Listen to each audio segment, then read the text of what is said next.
medical office assistant, Aaron O'Neill says ex-fiancé Jason Valley owes for credit card charges. Jason says Aaron owes for improvements on a truck and for his prizes won in a wedding contest. Order. All rise. Yeah, this is case number 59 on the calendar in the matter of O'Neill versus Valley. You're quite welcome. Parties have been sworn in. Judge, you may be seated. Miss O'Neill, you and the defendant were engaged to be married, and according to your complaint, the defendant used your credit cards. You had not given him permission to use the credit cards, and he racked up bills in excess of $5,000. Correct. The defendant says that he had the right to use your credit cards. You had given him permission. Correct.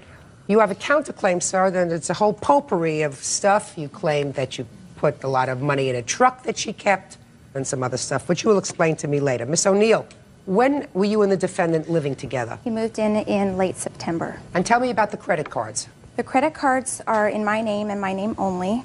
The credit cards had a zero balance, and I took the defendant once to go shopping for his children for Christmas presents. I was aware of that, and I'm not disputing those charges. And we also had put a down payment on my ring on that same credit card. He said it was his responsibility, and so when the statement came, he would make the payment directly to the credit card company. He'd give the envelope to me sealed, and I would mail it from my place of business, and so on and so forth. He took the bill sealed? He took the bill, he sealed and I'm assuming opened it to pay it, but I never. But you never opened the bills? I didn't see the bill because, again, it was his responsibility because it was presents for his children and, again, for the deposit on the ring. I didn't see the statement because I had nothing on there at that time. And, Your Honor, I really do feel like this matter was something that was brought forth premeditated. I think that he... Okay, so let's get to the story, and then we'll discuss whether it was premeditated or not. Okay. I had the credit cards put safely in my bedroom because I was not going to be... Well, so far you had one credit card that he used. What about the... You said right. Now you had There's another a second credit card that had gotten mailed to me that I did not use anything for. We took one trip to Tahoe that we did use. And again, I'm not disputing those charges. We charged about $150 that weekend. So what had happened was I placed the Visa in the headboard of the bed, and then when the MasterCard came, I also put it with that as well. When did you discover that there were excessive balances on the credit card? On March 27th, I received a notice that there was a certified letter at the post office waiting for Jason that was for a storage unit that I had had my bed in that had all of his other belongings in it. So I was a little suspicious because obviously it wasn't a Christmas card, it was probably an eviction, and that means that he was back a couple months.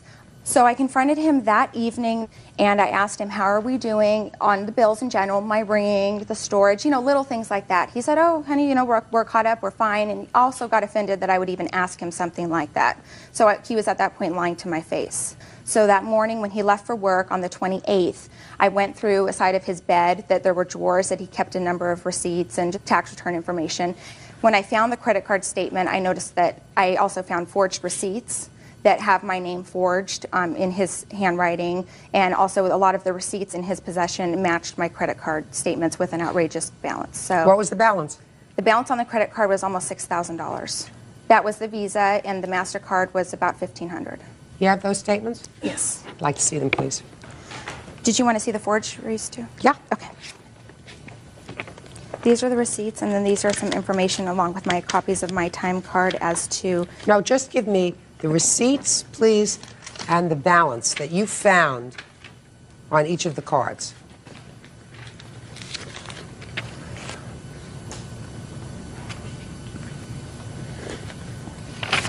Am I correct that there were some cash withdrawals as well? Correct. And I've never made a cash withdrawal, and I don't know how he got the PIN, but my name's Aaron, and he had commented once before that he had called for insurance purposes on the truck, that he used my name, Aaron, and he thought it was kind of humorous that he could get information using my name. And so I'm assuming he might have used that method to obtain a PIN number because I don't know my PIN. I've never used cash advance. Did you ever get a PIN number yourself? I never received one myself. I don't know if one was ever mailed or, because I don't use that. And Your Honor, on a lot of the forgeries too, he's misspelled my name, so. Okay, your turn.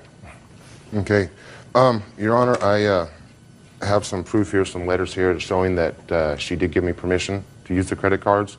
Mr. Valley, let's start from the beginning, sir.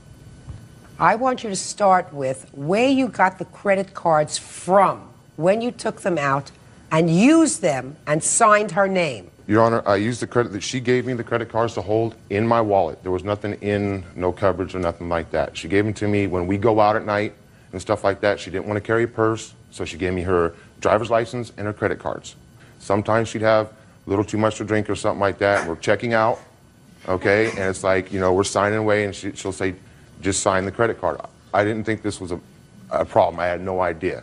I always have the credit cards in my possession because when I first met her, she used to keep her credit cards in the freezer, in a bowl of water, okay, Yes. because she had using the credit cards too much. She racked up bills and stuff like that. Yes. When I first moved in, you know, she says, okay, you know, pay a minimum rent, you know, here's my credit cards, you pay off your credit cards, okay, and she says, well, you know, I have a better interest rate that let's use my credit cards when we need them, as long as you pay me back. And I was making the payments, I Just a was paying minute. them back. There we go.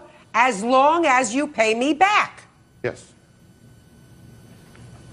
Okay, you see, you keep talking. Sometimes if I let you keep talking, and you stick both feet in your mouth. So, you acknowledge, sir, let me take your best case scenario, that you used her credit cards, but the agreement was you would pay for those credit card bills. Correct.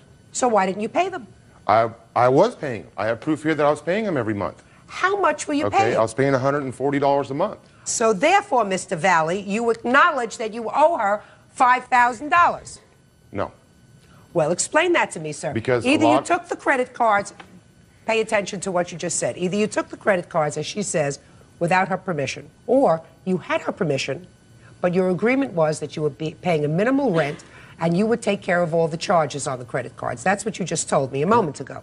So explain to me why you don't owe her $5,000. I was to take full responsibility what I put on the credit cards, Your Honor. That's not what you told me, sir. Well, that's I mean, what how I does that said. work out? You order 2-egg roll, you pay for yours, and you don't pay for hers? No, Your Honor. You What- you put gas in the car, you split that down the middle. How does that work? Judge Judy continues in a moment. Says ex-fiancé Jason Valley forged her signature to make unauthorized credit card charges. Jason says he had permission. Go ahead.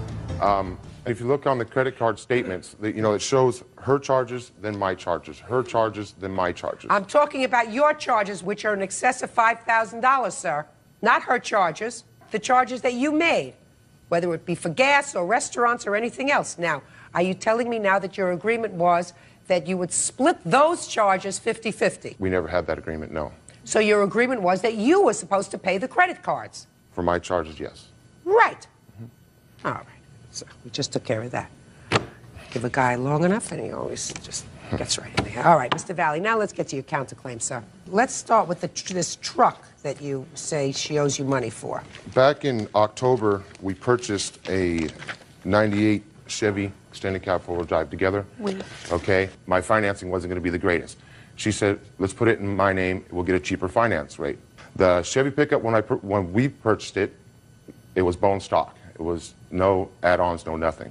I purchased lift kit, all kinds of accessories, and when we broke up, she came to my shop saying, I want the truck. I said, that's not a problem.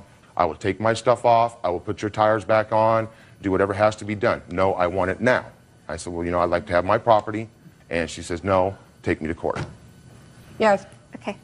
We purchased the truck? No. I purchased the truck. He has credit worse than a 2-year-old. I purchased the vehicle myself. Who's making the payments on the truck? He was making the payments on the truck, which I also show that he was also delinquent on the payments for the truck. So I had to pay $500 just to get current when all of this happened. Who's making payments on the truck now? He was. Oh, I am. Now. Oh, I am. Okay, is the truck in your name? Yes. Always has been. Did you ever make an arrangement with him that he would be reimbursed for any additions or any modifications that he put on the truck? No. All right. Now let's leave the truck for a minute. Did you enter some sort of a contest with him? Yes. All right. Now that's the last part of your counterclaim, sir, that she owes you for half the prizes that were awarded to you as a couple from this dream wedding contest, which turned out to be not a dream wedding. Nightmare. So tell me about that. We won gift certificates to different places like jewelry stores, and it was like $3,000 in gift certificates. Okay. You want to respond? Yes, Your Honor. The total for the gift certificates retail face value was $3,305. None of the gift certificates have been used. I have sold about half of them in retail value, and I have had $1,200 from those gift certificates, and I'm also showing that. Show it to him, as a matter of fact, first, before you give it to me. And I also have the original entry showing that it's all in my handwriting and my effort that was placed forth, and again, my effort to sell. But you won as a couple. Correct. All right, and you sold some of them, is that right? Right, and the ones I have remaining that I did not sell actually equal $50 greater value than the profit that I made on the ones I sold, and I'm more than welcome to hand them over to him now. Okay. Mr. Valley, you want the other half of the gift certificates? That's fine, Your Honor. Give them to him. Perfect. There's the photographer, $955, a caterer for $250, and then 2 vacations. One has a retail value of $475, and the other's unmarked, but it, I'm assuming is around Whatever. the same That's amount. what he wants. He wants to sell it or he wants to use it. All right. Now, I think that we have resolved this matter. Mr. Valley, you owe $5,000 for the charges that you put on her credit cards that, according to you, you were supposed to pay for. According to her, you stole. I take your word for the fact that you had a permission, but you agreed to pay for them. So you owe $5,000. The vacation packages and the photographer, you have half the value of the gift certificates. As far as the truck is concerned, I find that there was never an agreement that you would be reimbursed for anything that you put in the truck. The truck is in her name. She is currently paying for the truck, so for the truck you get nothing. Judgment for the plaintiff for the amount of $5,000. Thank you. Parties are excused. You may step out. He really thought he was sneaky and that he would get away with stealing forever. It's her word against mine. And Tammy Ritchie is suing her sister, nurse's assistant Tristine Morellas, for the unpaid balance on a car loan. Tristine says Tammy repoed the vehicle, so she's not paying. Miss Ritchie, the defendant is your sister. Yes. According to what I read, your sister needed a car. She didn't have good enough credit, so you co-signed a car loan for her. Yes. When was that? January of 2001, What kind of car was purchased? the 2001 Toyota Echo, And what was the amount of the car loan? just over $13,000. And I assume your arrangement with your sister was that she would make the car payments Yes. and maintain the insurance on the car. According to your complaint, she didn't do that. You repossessed the car. You took the car back from her. And now you feel as if she should pay you at least $5,000, which is the maximum allowed in this court, because you're stuck with the car and the payments. Is that what this case is about? Yes. Okay. And your sister says she doesn't have the car, so she doesn't see why she should make the payments. What were the monthly payments on the car? $296, When did you repossess the car? April of 2001. She had not made any payments on it, so I had to, I had talked to her first, When was the first payment due? I believe in February. Did you make February's car payment of $296? No, I didn't. Why not? I was behind in bills, and So you have no reason. the first payment that I was supposed to make, I was behind, and it was late, and I had told my sister I apologized that it was late, and that I would take care of it as soon as possible on my next paycheck. Did you finally pay that car payment? No. What about March? And I'll No. ask you for proof of all of these things. So in March, you didn't make No, car I didn't payment. have the car in March at all. You had the car in She had April. taken the car away No, from I me. took- No, she took the car back in April. No, she took the car away twice.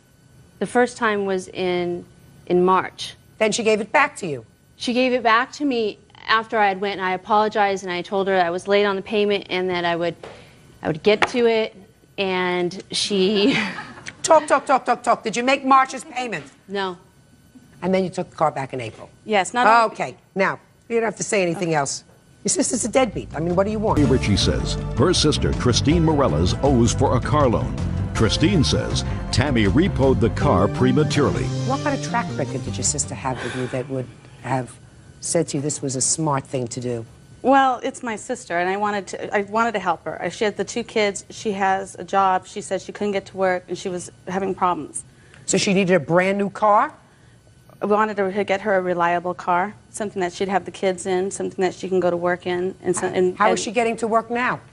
She bought a car. Really? When did you buy a car? 2 weeks ago, 3 weeks ago, Really? What did you use for money? my income tax return. What kind of car did you buy? It's an 89 Honda Prelude. That's what you should have bought before, not a brand new car. But the agreement was that she was going to take care of this car and buy a car. Let me see the papers on it, please.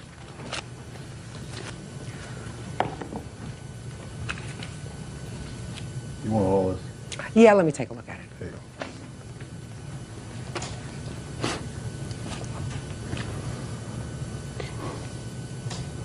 Well, what do you expect your sister to do with your debt, madam? What do you expect her to do with your debt? You know, paying the car and making my payments wasn't a problem. You didn't make the payments. The first payment was late, and I made the agreement that I would pay her, and that wasn't a problem. When we made the agreement the second time around, I was making my payments. You didn't make February and March's payment. I made 2 payments. What do you expect her to do with this car now? It wasn't a problem for me having the car. It wasn't. She took the car away from me the second time. No, it was a problem, madam. If you didn't make 2 months' worth of car payments... I was making my payments on the second time around. I was. She took the car away from me again. Oh, you know, I mean, are you stupid or what? If you don't make a February car payment and you don't make March... I made 2 payments in April. Show me. She has all the receipts. Show me. How much she has all the receipts. And what happened was, for the first 2 months, payments were not made. Of course. Okay, she so she didn't have an insurance, and I put her on my insurance until she got her own. After I put her on my insurance, the insurance company told me she had like 6 points on her driver's license, which skyrocketed my insurance. I took her off my insurance and said, until you get your insurance back, until you get your own insurance, I'm not going to do this. I can't do it anymore. And that's when she just gave up and didn't want to pay anymore. I tried everything in there. What do you intend to do with this car? Well, if things go well today, I intend to take both the cars into to a dealership, turn them both in, and apply this as a deposit. If everything goes well today, I want to apply it toward a deposit. Everything goes well, Miss Ritchie, is a problem.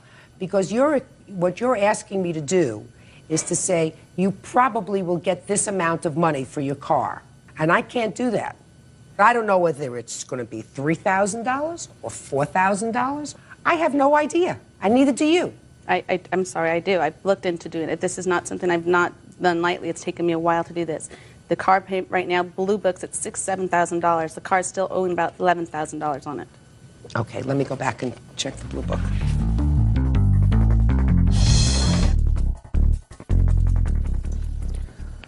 The old trusty Blue Book. $7,700 in fair condition. Good condition is $8,825. So let's say it's $8,000. Did your sister give you any money whatsoever towards the car? $300 total. Okay. Your Honor, on the Blue Book value, that's maybe Blue Book, but you can't trade it in for that value. Listen, I can do the following. I can make an award for you today of $440. If she gave you $300, she owed you $740. And then what you can do is you can go and sell the car, and then you can refile your lawsuit. What is your pleasure? I can't speculate. I will sell the car. Fine. Then today, without any prejudice, I'm awarding you $440. You can refile your lawsuit at such time as you sell the car. Okay. Perfect. Parties are excused. You may step out. I'm glad it's over, and I just want to go home, and hopefully I don't have to deal with Tammy anymore. It's not over. I'm going to sell the car, and then she'll be responsible for the difference. It's not over. She's a control freak. Of course I had to take control. She took no responsibility. I'm always under her thumb some way or another. They need to co-sign her. They can't afford the car. Is suing her ex-boyfriend, janitor Jackie Curl, for several unpaid loans and for damages from an assault. Jackie is countersuing for mental anguish and harassment. Order. All rise.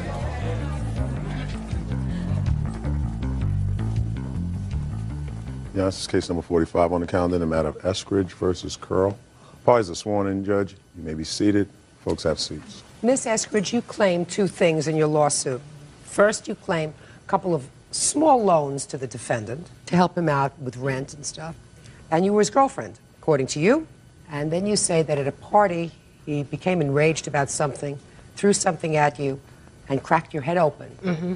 Your head had to be stapled together. You want him to pay for your medical bills, your pain and suffering. Mr. Curl says he has the clue as to what you're talking about. How do you know him? In November, my neighbor called me, and she told me that him and his girlfriend have an apartment underneath me, that his girlfriend had kicked him and his 4-year-old out at 4 o'clock in the morning, and could I help? I had previously helped her, 3 other people, referring them to the manager. She's my friend, to get apartments, so she knew that I would help. He was staying at my friend's house. I gave her like $60 for rent for him and his baby to stay. For him? Mm-hmm, and his little girl to stay. Okay. But anyway, after that, in December, he got an apartment in our building. I went to the manager and begged for this apartment. Okay, and what other money did you give him? $65 for food one time, $100. He broke out his girlfriend's windows in her apartment on New Year's Eve because she was in the house with one of his friends, and he busted out all the windows, and they were going to evict him. So he asked me, could I help again? Because he was going through a custody thing with this baby, and me and her just hit it off right away, this little girl. I said, yeah. I gave him $100. Did he ever say anything about repaying this money to you? Yes, ma'am. He told me as soon as he got through with the custody stuff, on which would be the 16th of May, with his daughter, he would start paying me back this money. Now tell me what happened with the assault, Miss Eskridge. He was having a get-together, and I thought it was kind of rude since I helped him out that he didn't invite me. I went to the balcony. Were you dating him at the time? Yes, he started wanting me to date him as I was helping him. Well, did you date him? Yes, I did, yes. For how long? Up until... how many weeks did you date him? About 8. 8 weeks. Okay, so you dated him for 8 weeks, and then he had a party and he didn't invite you. Mm-hmm. So you went to the balcony of your apartment or his apartment? His. So you went to the party even though you weren't invited? I went to the balcony. I didn't go inside. I didn't go inside. I just went to the balcony. He was standing out there just to talk to him. And what happened? I asked him something, and we started arguing. Next thing I know, looked down. He had something in his hand. But as soon as I saw it in his hand, I was hit and bleeding. That's how quick it was. And what happened as a result of that injury? I had to have my head stapled. They stapled my head together. You have the medical records? Can Yes, I ma'am. see them, please?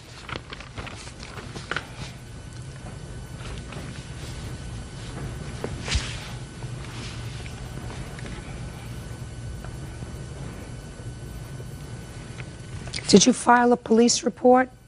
No, because I was afraid that with the custody stuff, I didn't go to the hospital till the 15th. It happened around the 13th. I was scared. He wanted me to leave with him after he hit me. He was scared, I was scared. He wanted me to leave with him. He took me to his friend's house, and his wife looked at my head.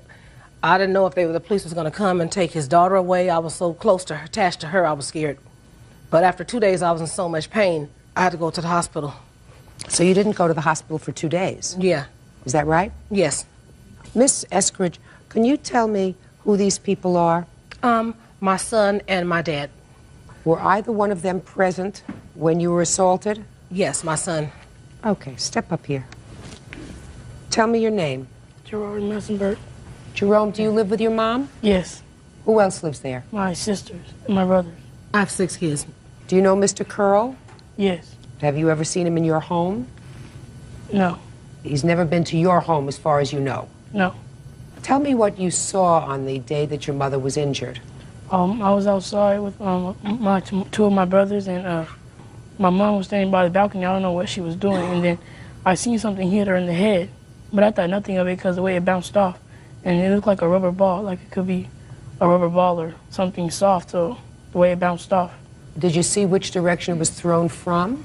It came from inside of his curtains, inside of his house. Did you ever see what it was? No. You never saw what it was? His nephew told me, other people in the building told me what he threw. Well, you can't tell me what anybody else I didn't said see it. to I you. just seen something in his hand, and Okay. I didn't know what it was. All right, Mr. Curl, let me hear from you, sir. Tell me about this party that you had in your house. I had like a little get-together, but no, she wasn't invited.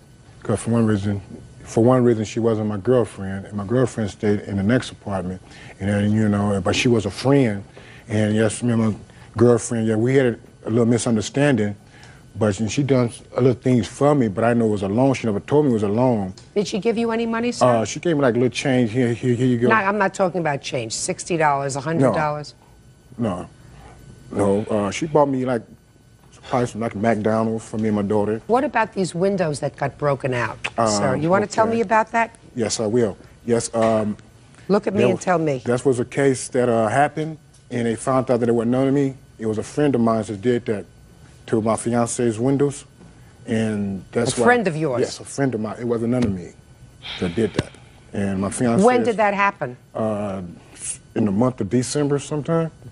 The management company talked to you about maybe evicting you? No, they just told me since a friend of mine's done it, I got to pay for the property. For the damages. Right. And which I done. Who gave you the money? My own money. How would she know about that? How would she know about that? Because she stayed right above us in the same complex. She says that she was injured at a party in your house. You know, that's when she came and she was not invited. What do you know about that, sir? I don't know. I don't have no idea about that. I haven't seen it. You know, she said she was on the back of my patio, and I did have some company back there, and they know how she do things. She comes around and disturb everybody. How does she come around and disturb people? By, you know, cussing everybody out, putting things on my doors, windows, banging on my windows early in the morning. Like what? Like notes. You have any of those notes? Panties, yes, I do. I'd like to see them, please.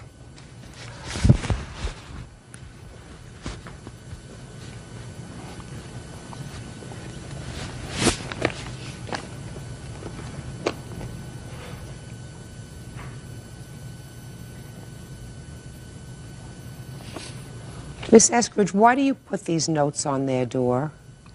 It may not be what I put. It doesn't look like. Show them to her, please. Judge Judy continues in a moment. Eskridge says ex-boyfriend Jackie Curl owes for several loans. Noelle says she received staples in her head from his assault. I'd like you to tell me why you put those notes on the door. Okay. After I loaned him some money and went to his door and knocked on his door, I want to look at it and make sure it was my writing. Because the way he's sitting here lying, I want to make sure it was my writing. I went to his house to ask him for some of my money. It was a man inside of his house, half naked. And he opened the door up, and the man peeked his head up. The man had no clothes on. A friend of theirs, their wife, she told me to be very careful because they swing.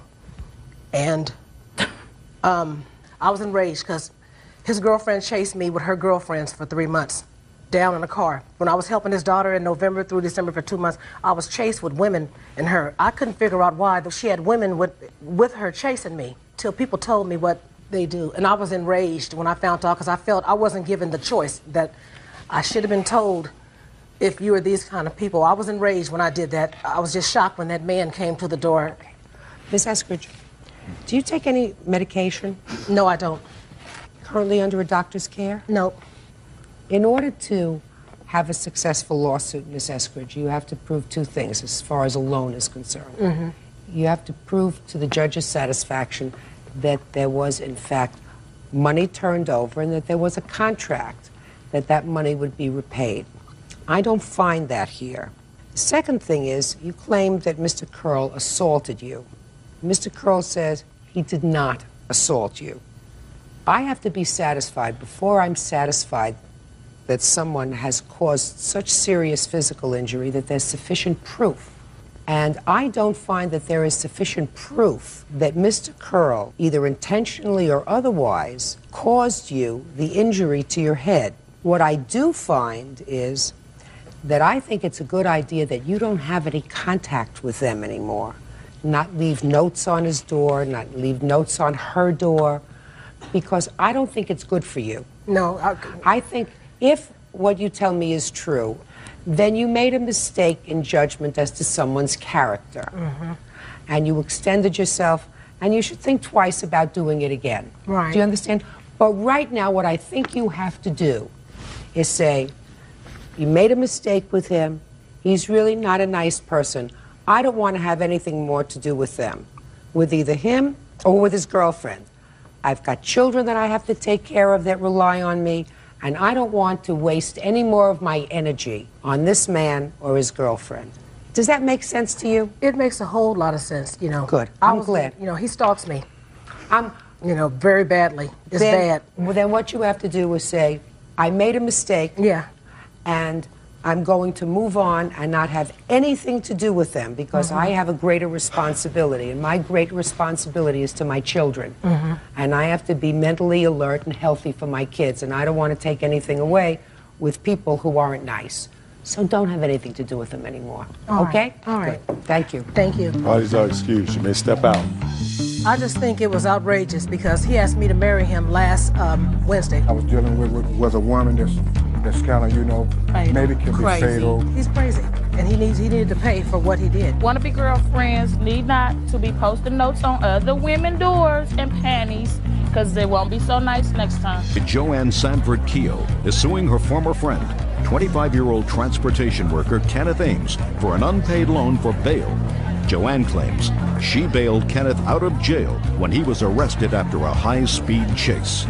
Ms. Keogh, the defendant was a friend of the family, and you claim that he owes you $1,500 for bail. That's correct. He seems to say, I don't know what she's talking about. Right? Correct. So we're going to find out. How do you know him? I know Kenneth through my husband. My husband introduced me to Kenneth maybe about 6, 7 years ago. And since then, we've been doing favors for Kenneth for I don't know how long.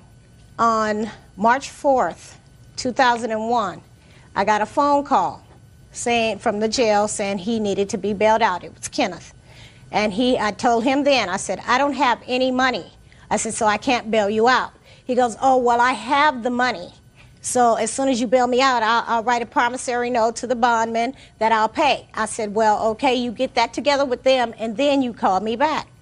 In the meantime, I got 4 other phone calls from the bail bond saying, okay, it's been arranged, the third party's paid the money, all we need is the signature. So I talked to Kenneth again on the phone after that, and I tell him again, I said, Kenneth, are you sure you're going to be able to pay? I said, because I don't have any money and I'm not going to be able to pay this. Oh yeah, I can pay. You know, I have your rent money, I have the car money, so forth and so on. This is what he was saying. So I signed for him. So you guaranteed his bail? Yeah. You didn't actually put out any money? No. But you signed as a guarantor? Right. Let me see the paperwork. I'll get to you in a minute, Kenneth. Sanford Keogh is suing her former friend, Kenneth Ames, for an unpaid loan for bail. Joanne claims she bailed Kenneth out of jail when he was arrested after a high-speed chase. What were you arrested for, Kenneth? Disrespect for public safety. What? Disrespect for public safety. And you had got $25,000 bail for that? Correct. Tell me the facts underlying that case, Kenneth. The facts underlining, pulled over at a bad timing, unfortunately without a license at the time. Did an unfortunate thing of taking the police for a drive. I kind of went on a high-speed pursuit for a couple of cities, places, here's and there's, and at the end of it... Was this the first time you were arrested, Kenneth? Correct, it was. It's the first time you were arrested? No. Excuse me. No, I'm sorry. Kenneth. Don't fib to Mother Nature. Okay, yeah, I've been arrested before, true. But have I been incarcerated before, prior? I asked you if you'd been arrested before. Okay, arrested, yes. What kind of work do you do, Kenneth? Caltrans. What is that? Road work. Work on the freeways, clean up, pick up. Okay, so now I see what's left on this bail is $1,450. Is that right? That's correct. Okay. Who made the payment of $90? Kenneth made that one payment. Just a minute. And then I see another $25 payment. I made that payment out of my personal account after they called me on my job, harassing me, telling me they were going to garnish my wages and so forth. So he really owes you $1,475. Yes. Okay. Now I'll hear from you, Mr. Ames. As her story goes, correct, I was bailed out of jail. I already knew I was in there. I could either be OR'd without having a record prior to my name, so I figured if I even sat in there, it did not matter. But yet the fact of friends and other people that I knew said that I shouldn't sit in there due to the fact that anything could happen at any time. My employment could go down the tubes. So to get out of there. What's the name of that comedian that talks and you can't understand him? Foster Brooks? That's the one that acts drunk. I don't have a clue as to what this man is saying to me. You want to start again? You cannot understand what I say, excuse me? I cannot understand a word of this defense. Not a word. Here, let me start over then. Good. As you know, Ms. Keogh did not put up any money. Other people all came together to bail me out. All she had to do was sign to say that it would get paid. When I got out, I paid all the people back. Now, the remaining balance, I was told Ms. Keogh was asked to make a payment for some reason. Then when I found out it was a $25 payment, which the payments were $90, I mean, petty, called me up telling me, I just paid your whole payment for you this month. You didn't pay me a payment, you paid $25. That's barely a quarter of the payment. Stop there. I'll make sure that the rest of it gets paid. It was paid off totally in full. You have proof of that, sir? Unfortunately, the person who did the payment off, his wife has the receipt, I cannot get in contact with her because he is gone right now. No, all you have to do is go to the bail bondsman. They have all my numbers. They knew when I lived with my mom when I also got out. To me. If I owed a prior balance. Pay careful attention to what I just said. You said somebody else paid off the remaining balance. So there was no balance. But their wife is having a baby and is none in of that. Saskatchewan, whatever. So you couldn't get the receipt. So I said to you, that's your defense, that it was paid by somebody else and that there is no balance. You go to the bail bondsman and you say, I'm going to court next week. Can I please have a statement showing zero balance? They say they don't need to show a statement because it's all gone. Their computer shows no record of Kenneth Ames. I have no balance with them anymore. Mm-hmm. I owe them nothing. You work full-time? Yes. You on salary? No. You get any kind of assistance? Is that what you're working for? No. You work for nothing? No, I do not work for nothing. Well, what do you work for? Caltrans. You know what Caltrans is? California Transit. Well, that's what he said. That's why I asked him if he got a salary, and he said no. It's not a salary. I get paid by the hour. Ask for the hourly wage, not a salary. Salary would be a set pay, huh? I do understand Foster Brooks. You do? Yeah, him I understand. Yeah, me too. I'm glad you're working. Judgment for the plaintiff in the amount of $1,475. Thank you, that's all. Parties are excused. You may step out. Caltrans? Yeah. Hey, I'm there every day. I keep my job and I keep myself safe. High-speed pursuit in cities? Yeah, right. I was in jail. I didn't have to toss up a penny. Friends just bailing you out just because they want to save their job. If you don't have a job, they can't save one. She was like family to me until she let this little matter get in the way. Don't call me if you need bail. Surgical assistant Kimberly Orell is suing her ex-boyfriend, 22-year-old security officer Robert Stewart, for an unpaid loan and for his share of a trip to Disneyland. Order. All rise.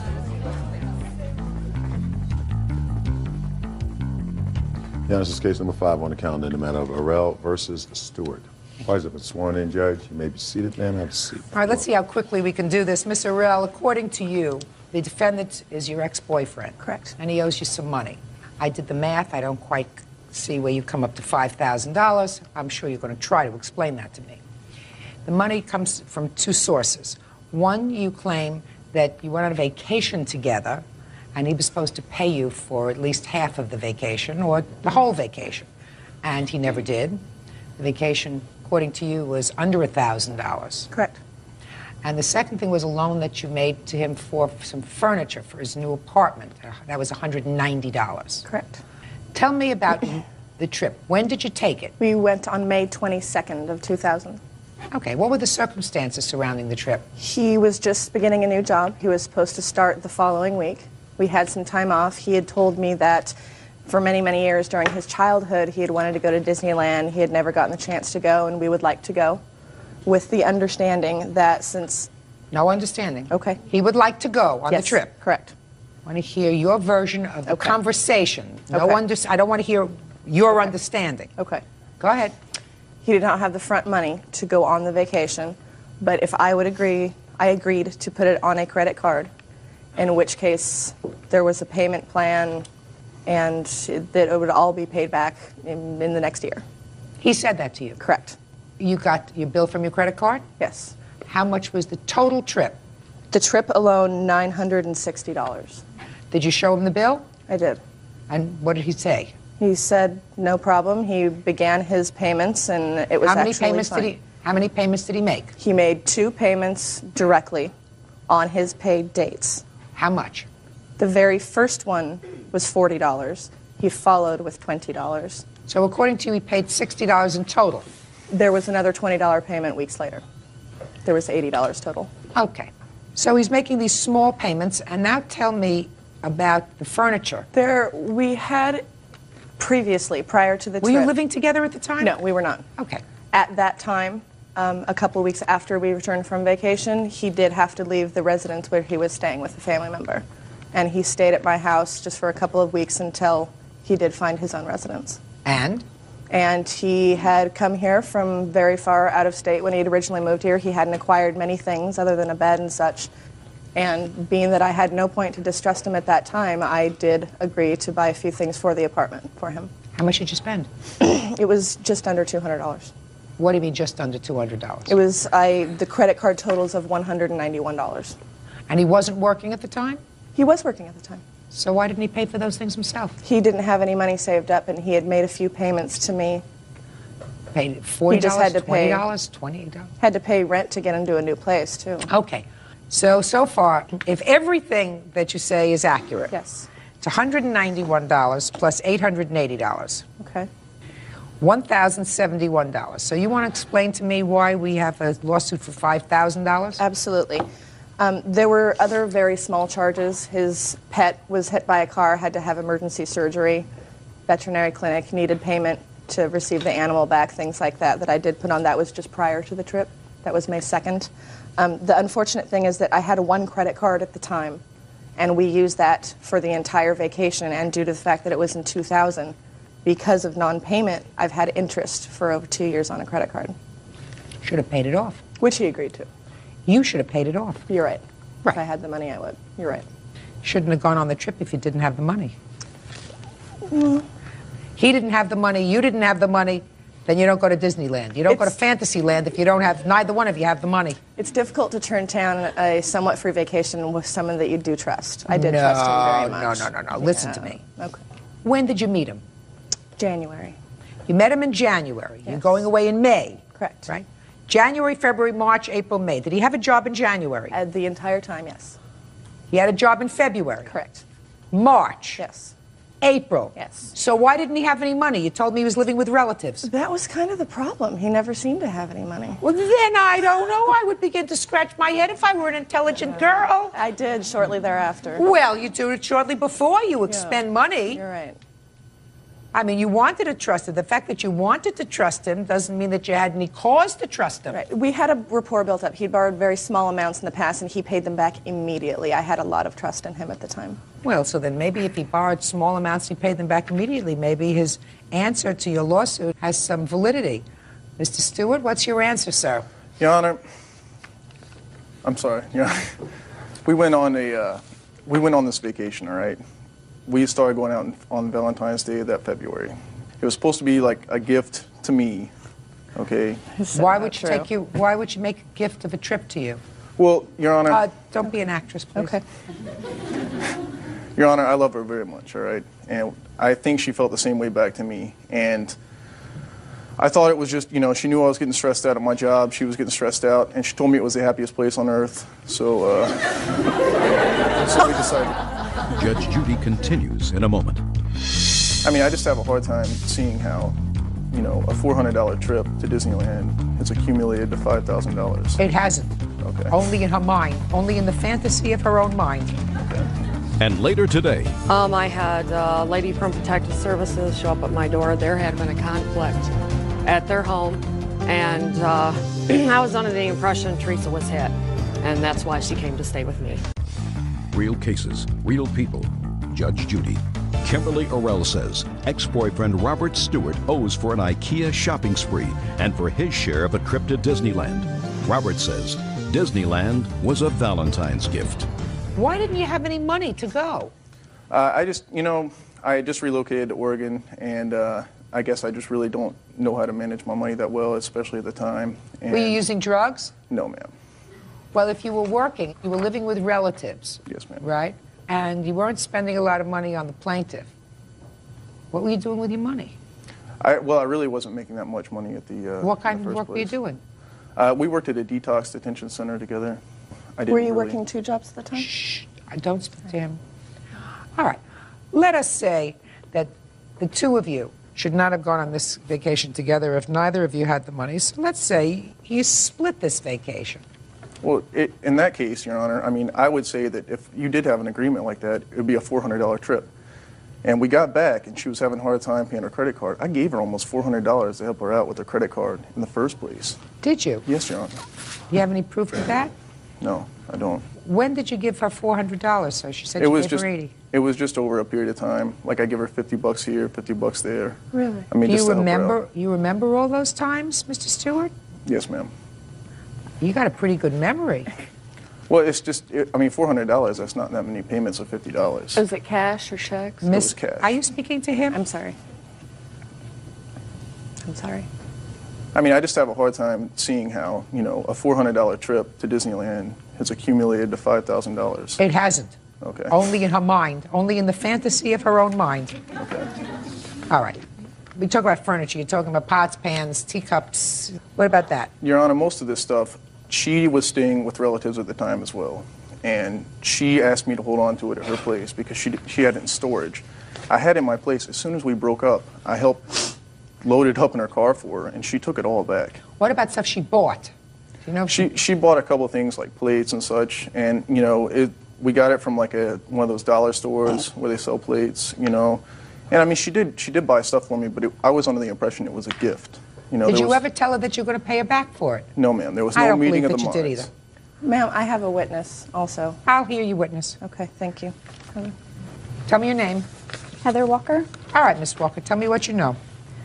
I witnessed a conversation at my home between Mr. Stewart and Kimberly, where he very clearly stated that he knew he owed her a large amount of money. He was going to pay her.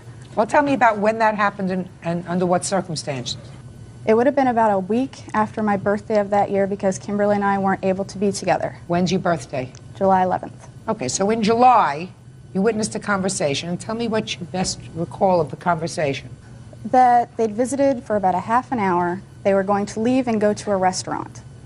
Mr. Stewart said that he did not have cash on him and would Kimberly mind paying for this, whatever they had eaten, and he promised to pay her back.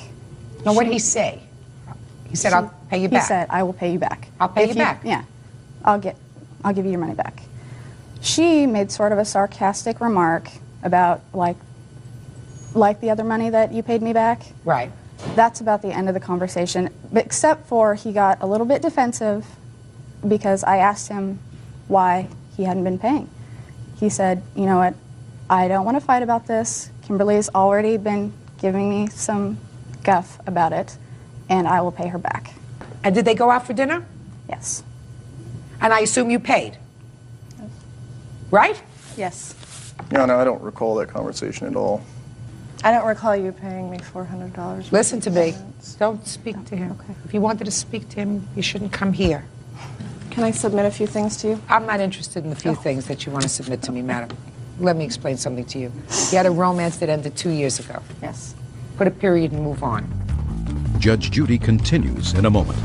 And later today, ex-boyfriend Robert Stewart owes for an IKEA shopping spree and for his share of a trip to Disneyland. Robert says Disneyland was a Valentine's gift.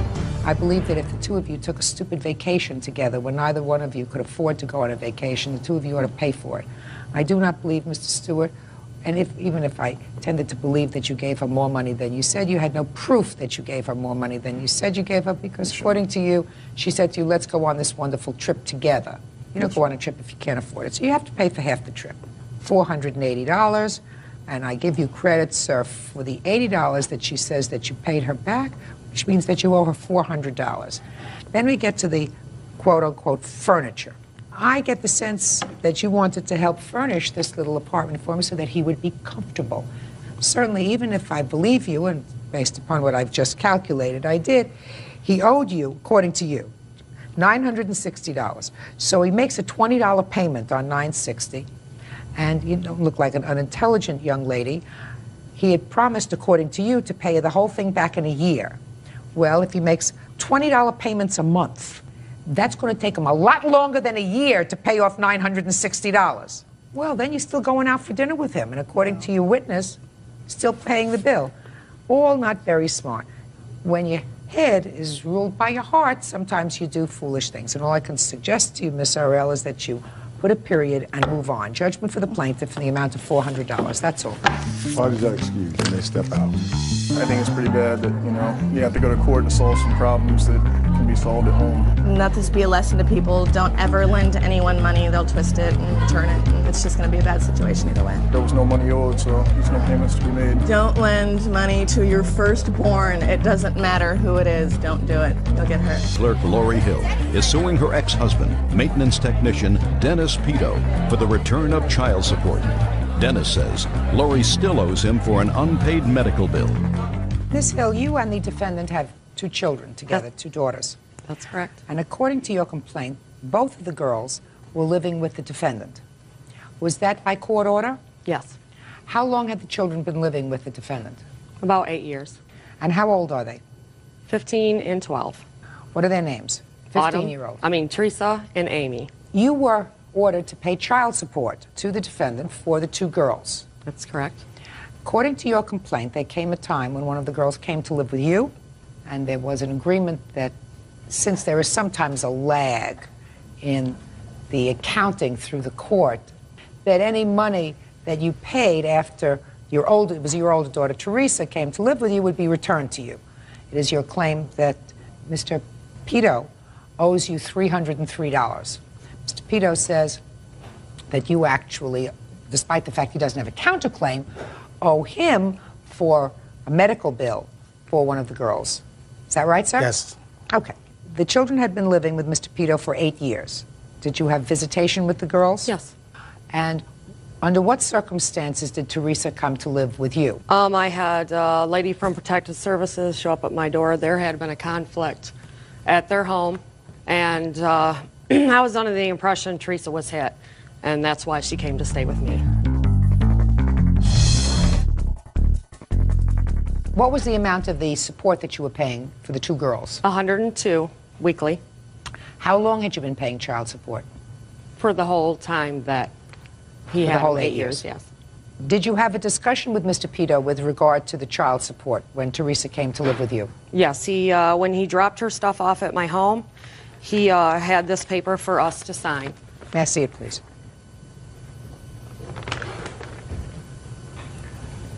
Thank you. Okay. You say you'll waive the $104 in child support. That means that each of you was going to take care of one child, and there would be no support paid by either one. Is that right? That's right. And that is dated 12/4/01. Was any money taken out of your check after the 4th of December? Yes, I have all my... Is that the $303? Yes. Do you acknowledge, Mr. Pito, and let's not get to the medical yet, that the plaintiff paid child support beyond whatever these debts are of $303 that you received after December 4th? Yes, I do, Your Honor. Okay. Now tell me why you think that you shouldn't have to give that back to her. Well, Your Honor, when I made that agreement with her, after that, I realized there were still pending medical bills from when Amy had her asthma attack on September 2000, and there was a $1,700 bill. And at that time, she was still required to pay 36% of that $1,700.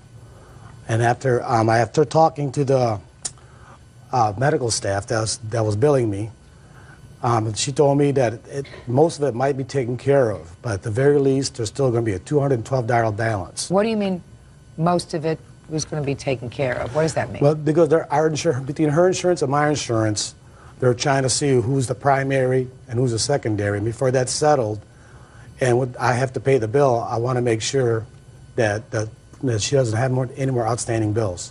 So what you're saying is you signed this document, and afterwards you realized that there may be some money owing for a 2-year-old medical bill because the insurance hasn't been sorted out yet. Is that right? That's right. Mr. Pito, when you get your act together with regard to how much money you think Ms. Hill owes you, and all the insurance claims have been submitted and ultimately resolved, you have the ability to go in and file a claim against her if she still owes you any money. In the meantime, you have to return the $303 that you accepted from her after you signed this document indicating that you would not be taking any money from her, she would not be asking you for any money, you were both going to assume full financial responsibility for each of the girls that were in your custody. Okay? Now, that's easy. Do you see your daughter, Teresa? No, Your Honor. Why not? Well, she lived on bad terms, and until she gets her act together, Your Honor, I don't want her in my house because she's a danger. She's 15 years old. How's she behaving in your house? She's a handful. She's a handful? Yes, she is. I've got a feeling that you got the easier end of the bargain at this point. Is that right? Your Honor, I've had custody for those girls for 8 years, and the reason for me having custody because she attempted suicide in front of my children. No, don't go back 8 years. Right now, you have a 15-year-old daughter who had been with you for 8 years, and she's going through a teenage rebellious period of time. So all I said was that right now, you have the 12-year-old who's okay? Yes. So far? Yes. Right? Got the easier part of the bargain. Give her back the $303. That's all. Why is that excused? You may step out. I had no idea I owed any medical bills. This is the first I've heard of it. It's hard to pay her back money when I know I still got money coming. I feel sorry for her daughter. She's been getting in a lot of trouble, but, you know, she really needs her dad. You know, she loves her dad, and it's just too bad they don't speak. And Harry Burroughs and his wife Beth are suing their deceased son's friend, 25-year-old construction worker Cameron Britt, and his mother, Judy Britt. The Burroughs claim Cameron refuses to pay back a car loan. Order. All rise.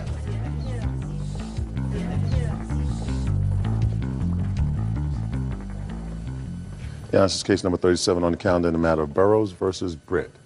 Parties have been sworn in, Judge. You may be seated.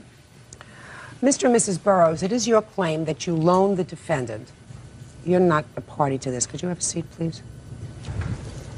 That you loaned the defendant $3,000 for the purpose of purchasing a car, and that he has not repaid that loan. The defendant says that he did in fact repay the loan by working for you in your fishing business. That's your defense. Yes. Put your hands down. How did you know him? I met him through a friend of my deceased son's. How did that come about? It just happened through because my deceased son's friends, were coming over to support us over because of his tragedy of his death. When was that, sir? Be a year, June 12th. Be a year. And tell me how this car loan came about. I've been helping out some of the kids, that had been having hard times and so forth, financially, and getting them jobs and stuff like that there because, I felt like I wasn't doing enough for my own son when he was here, and so I was kind of reaching out to him. A lot of the kids were showing up, and we all became real close. Did you ever give any of these other friends money? Yeah, money, and I got them jobs and everything, and they all pretty well paid back, and they're doing good. All right, now tell me how this loan for a car came about with Mr. Britt. He needed wheels to get a job, to get back and forth to work if he was going to get a job. Is that what he told you? Well, he said wheels would help.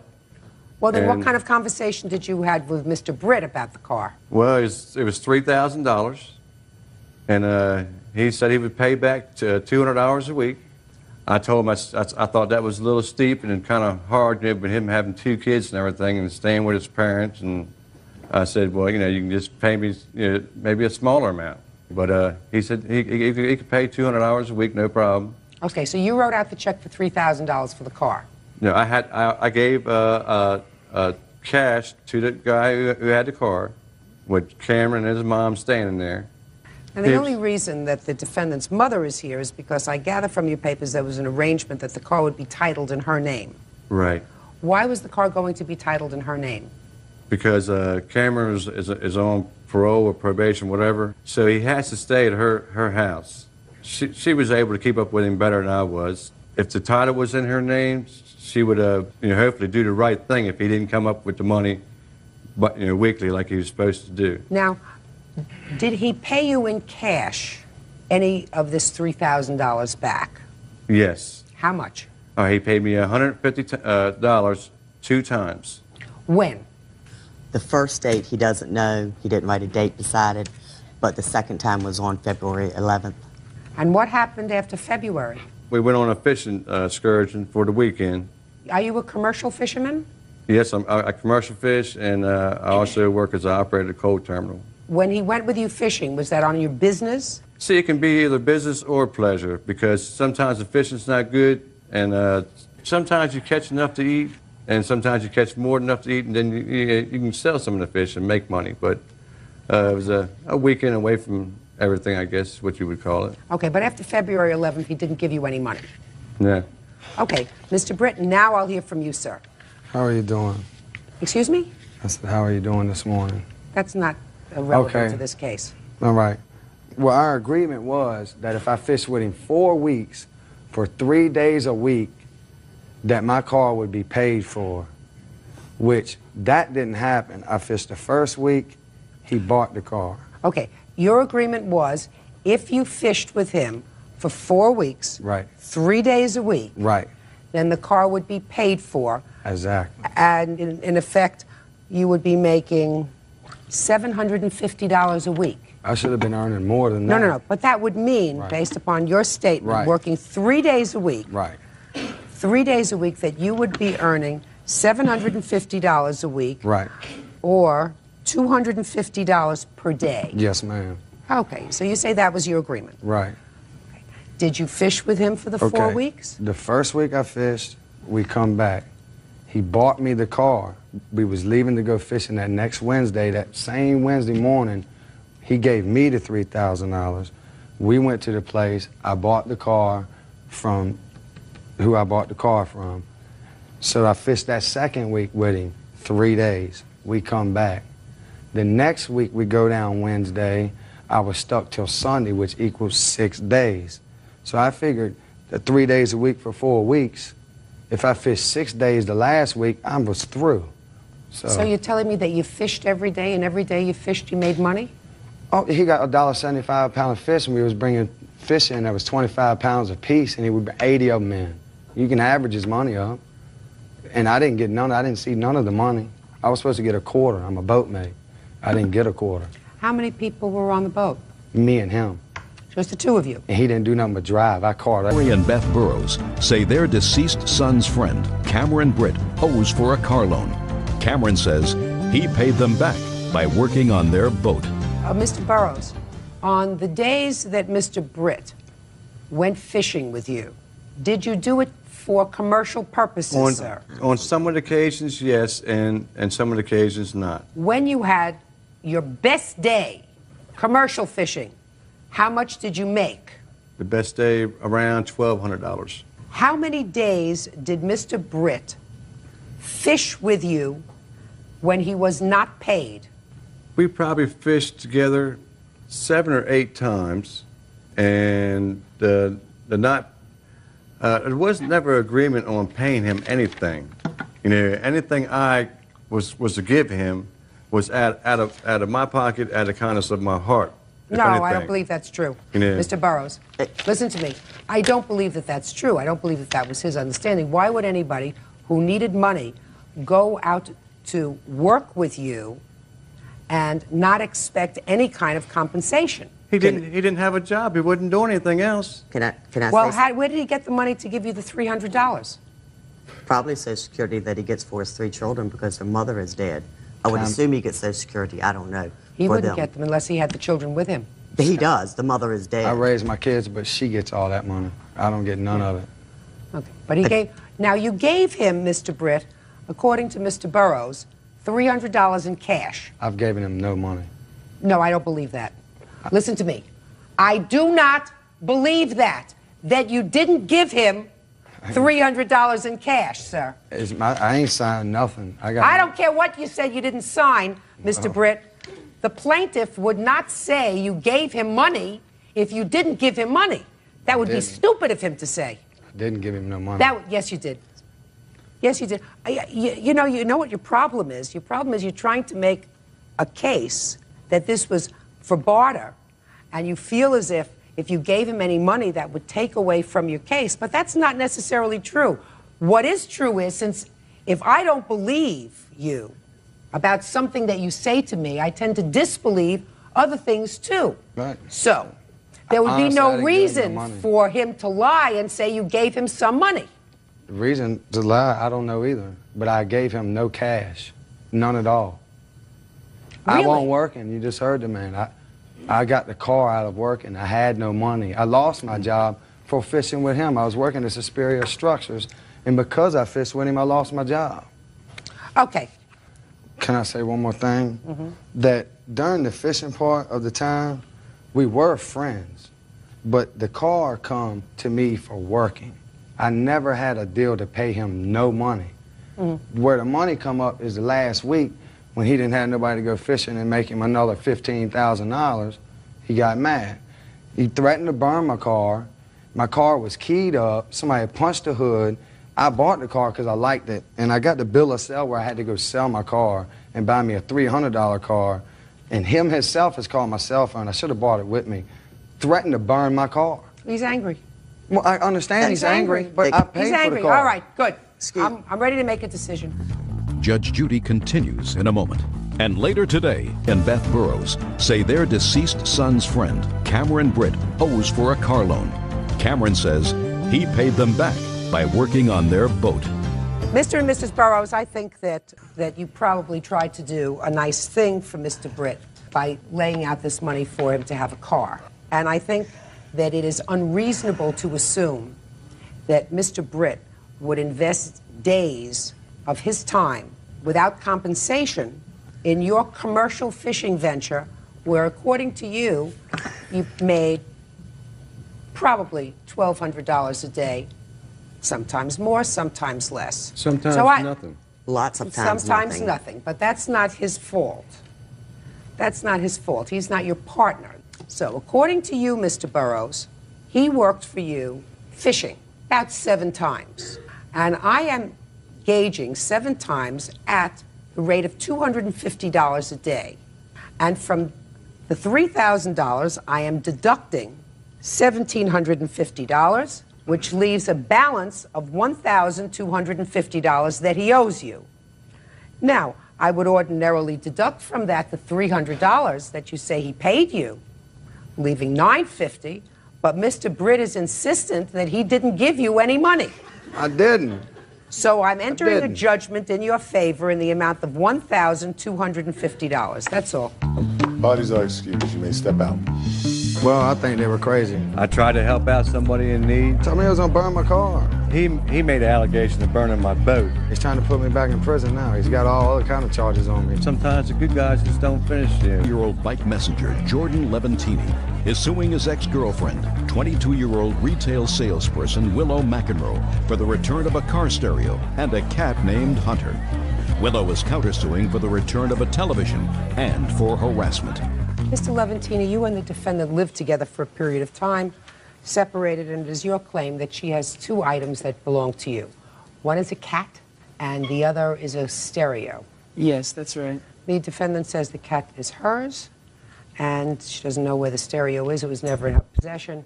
She is counterclaiming for a television, or the cost of a television, and some sort of nonsense about harassment. Now, tell me about this cat. I had a cat. I had 2 cats, actually, that I lived with in my house when she moved in with me in the first place. And they traveled with us to all of our residences. And when we moved out to Millis, one of them stayed behind with my, my roommate, who grew attached to it. But Hunter was my cat. He was always my cat, and so he came with us to Millis. How long have you had Hunter? About 3 years. So you had Hunter before you began living with the defendant? Yes. Now tell me about the stereo. It was in her mother's house, and when I went to go retrieve my things from her mother's house, it was told to me that she had taken it. How long was the stereo in her mother's house? I don't know, probably about a year. She was not in possession of it. It was somebody else. So let's now just deal with the cat, because I can't deal with the stereo. I can't question her mother. Her mother is not here. She's not a party to these proceedings. Do you understand? Yes, ma'am. All right, so let's stick with Hunter. When did the 2 of you separate? The end of February, February 26th or 27th. And what happened to Hunter? I went back a couple days later to get my things, and she said, "What do you want me to do with Hunter?" And I said, "Why don't you hold on to him for me for a while?" Knowing that I was staying on my friend's couch as it is, I can't ask him to rightly take me in as well as my cat. So, keep going. I found a place to live in the beginning of April, and I asked her over the computer if I may have my cat back. You know, I found a place to live, and I wanted to take him home. And she said, "No, he's my cat." And I said to her, "Stop joking, you know, that's not funny. I want my cat back." To which she replied, "He's mine." And then that was it. So let's stay with the cat for a moment, Miss McEnroe. Tell me about the conversation about the cat. He told me, I said, what do you want to do about Hunter? And he said, you keep him. I was like, I can't do that. I can't afford it, because he still had a payment left on the cat. And he said, don't Payment worry for what? about it. He had broken his leg. Go ahead. And he said, don't worry about it. I will pay the last payment. You keep Hunter. When did the cat break a leg? The 7th month of 2000, about the 15th, I'm guessing, by the medical date I have here. Okay. And what was the veterinary bill for the cat? $1691.25. Who paid for the veterinary bill? I paid all of it. I gave him money for some of it. No, you didn't. Yes, I No, did. you didn't. Yes, I did. Okay. Cat belongs to you. It has to be returned to him. Do you understand? He abandoned the cat. Do you listen to me? Do you understand? I understand. He contacted you within 1 month, 5 weeks, and said, I want my cat back. The cat was injured. We nursed him. He didn't bring him to the hospital. We did. We stayed up all night with the cat.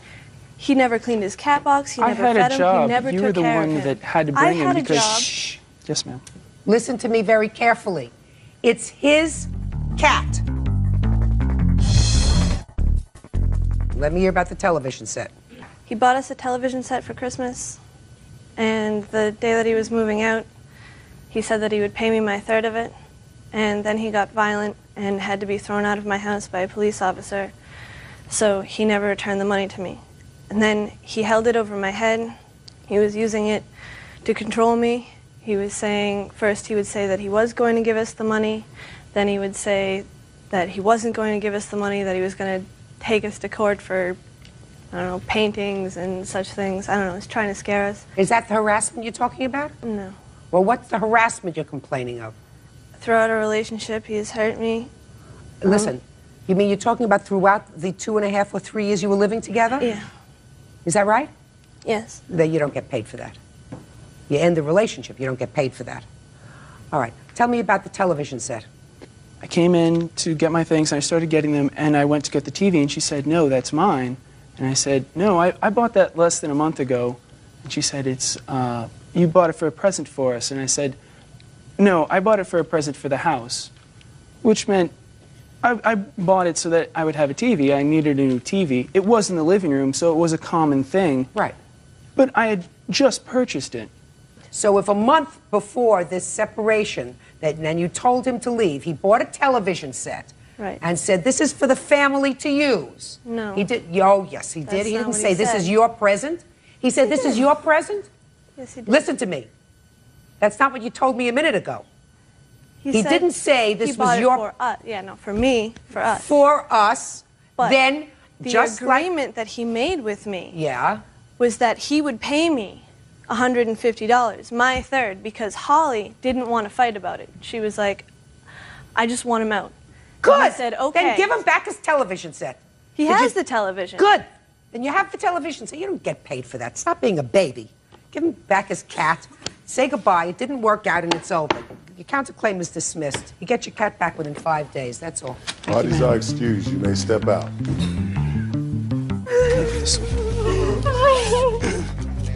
Her mother's boyfriend is a cop. I went to go call the cops because I felt that he was doing a bad job of refereeing the way things are going, and that's when he threw me out.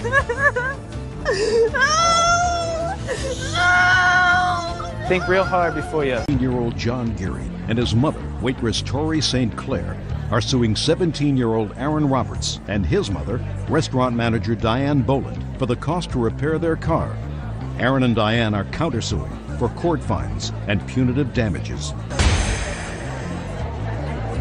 Order. All rise.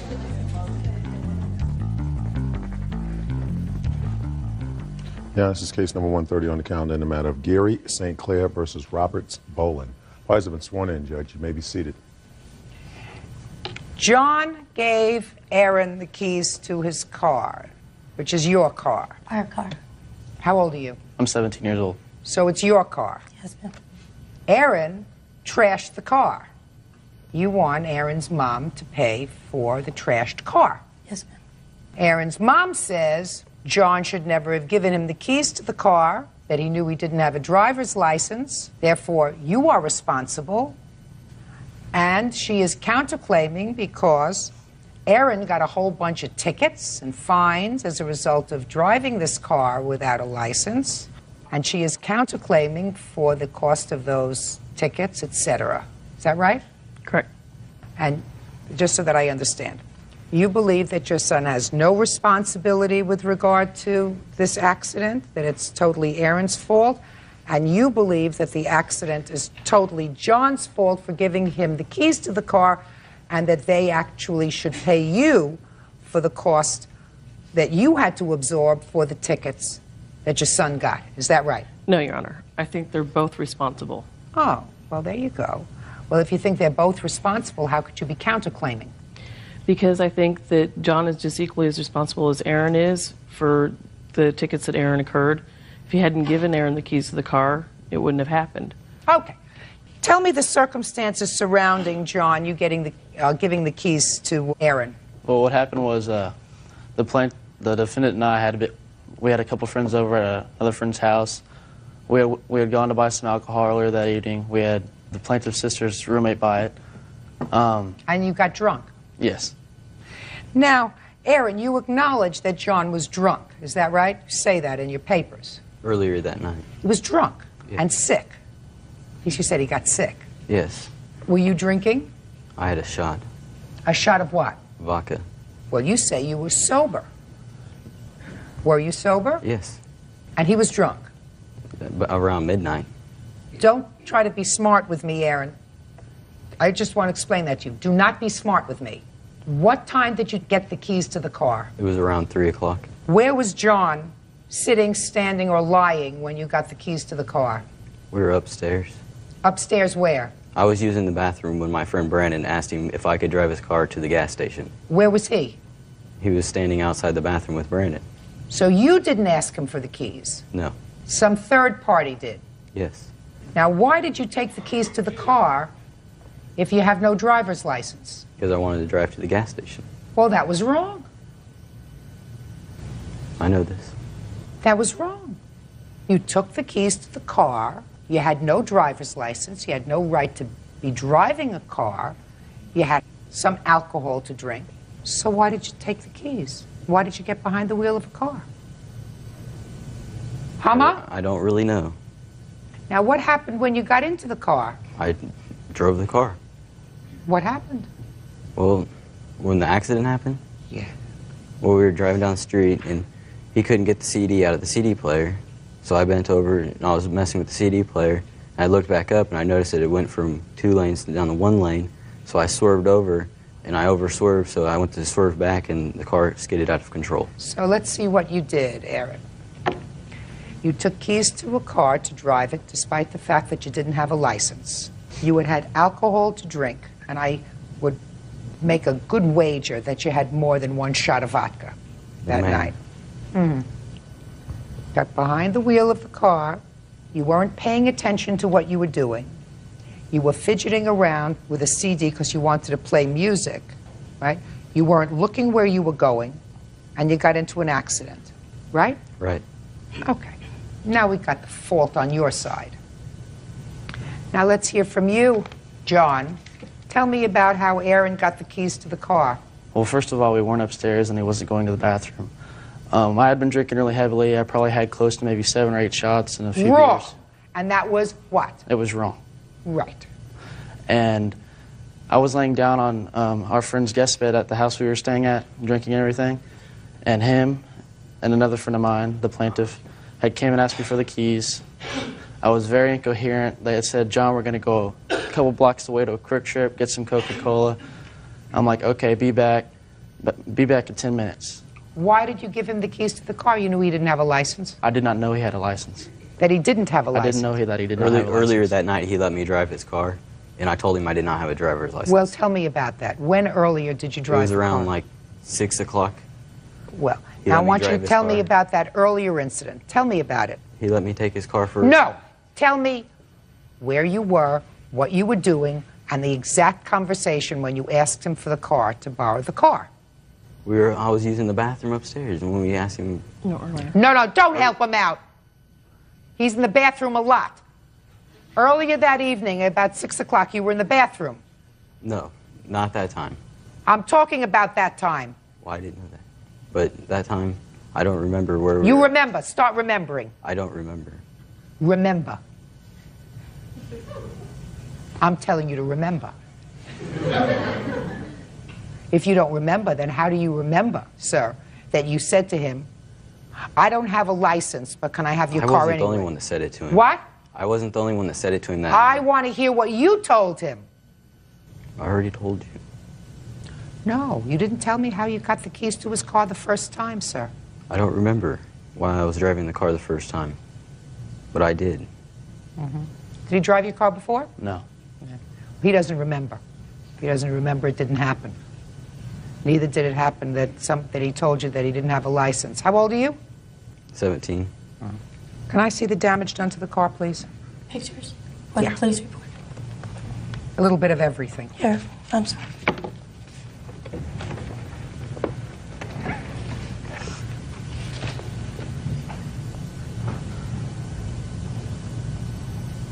Hit and run. You mean after you had the accident you took off? I walked down to the gas station. The car was locked. And running, according to the police. So you locked the car running. When we hit the curb, the car tipped over on its side. We climbed out the top. We tipped it back over. It was still in gear, so the doors automatically locked on it. We could not get back inside. Well, the police officer certainly smelled alcohol on you. And you were going very fast, according to the skid marks. Much faster than the 40 or 50 that you told the policeman you were going. Judge Judy continues in a moment. 17-year-old John Geary says former friend, 17-year-old Aaron Roberts, drove his car drunk and wrecked it. Aaron's mom says John gave him the keys. Your Honor, a lot of the damage was underneath the vehicle, which we could not get pictures of because of the semen underneath. Mm-hmm. Can I see your estimates, please?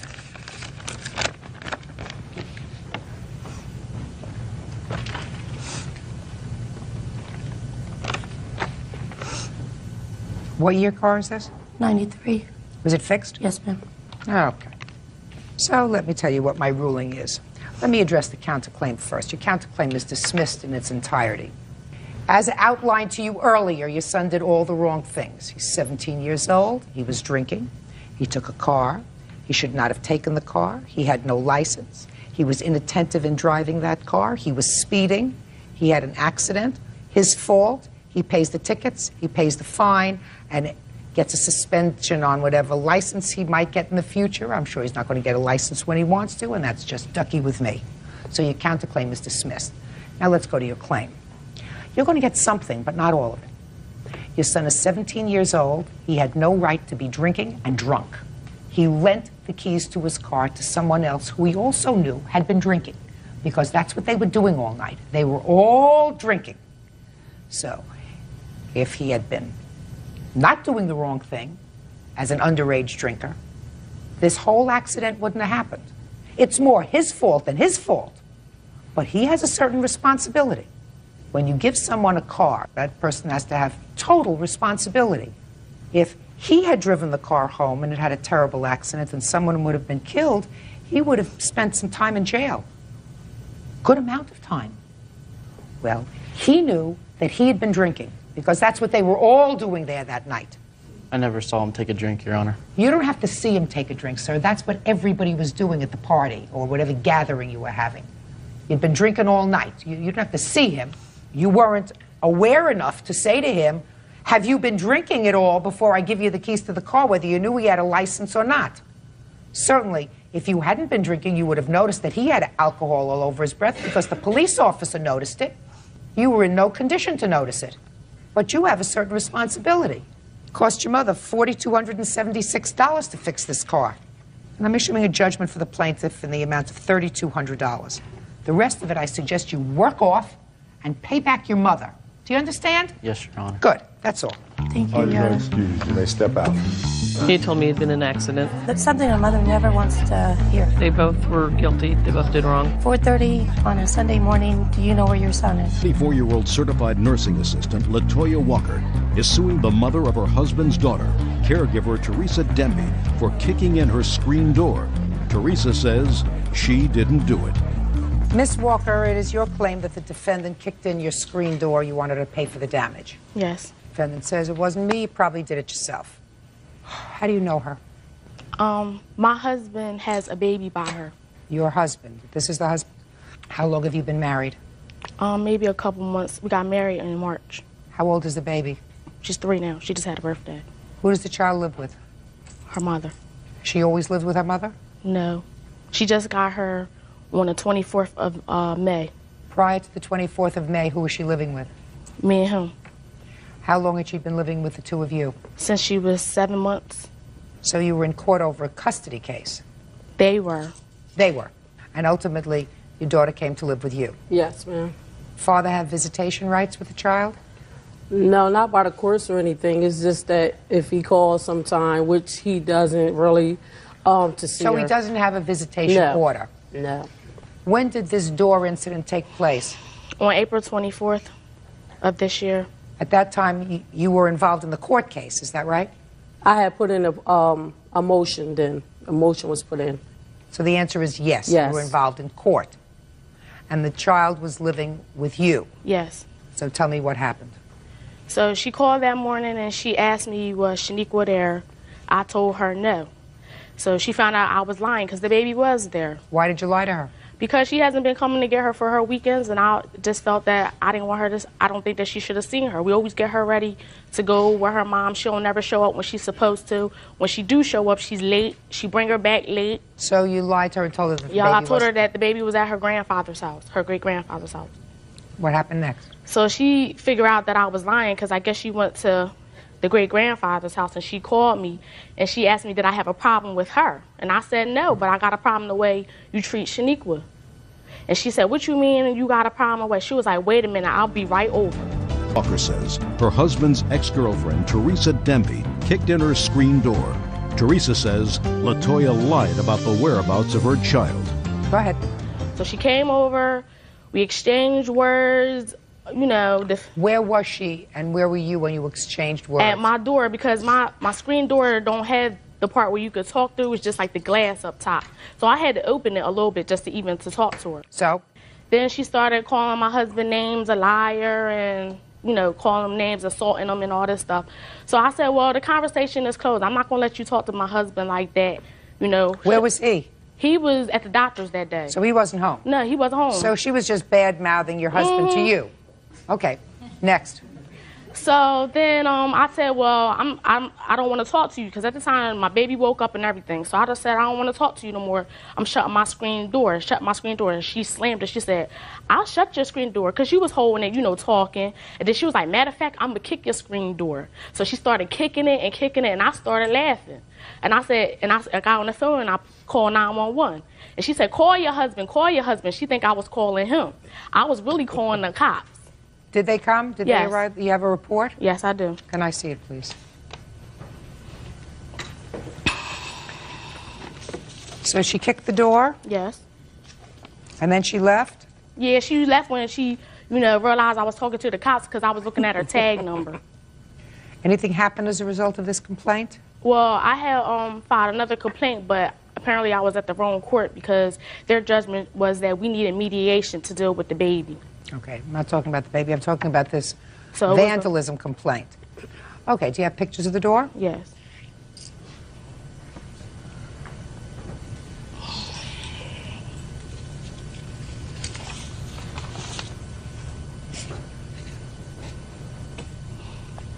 And do you have an estimate for the damage? Yeah.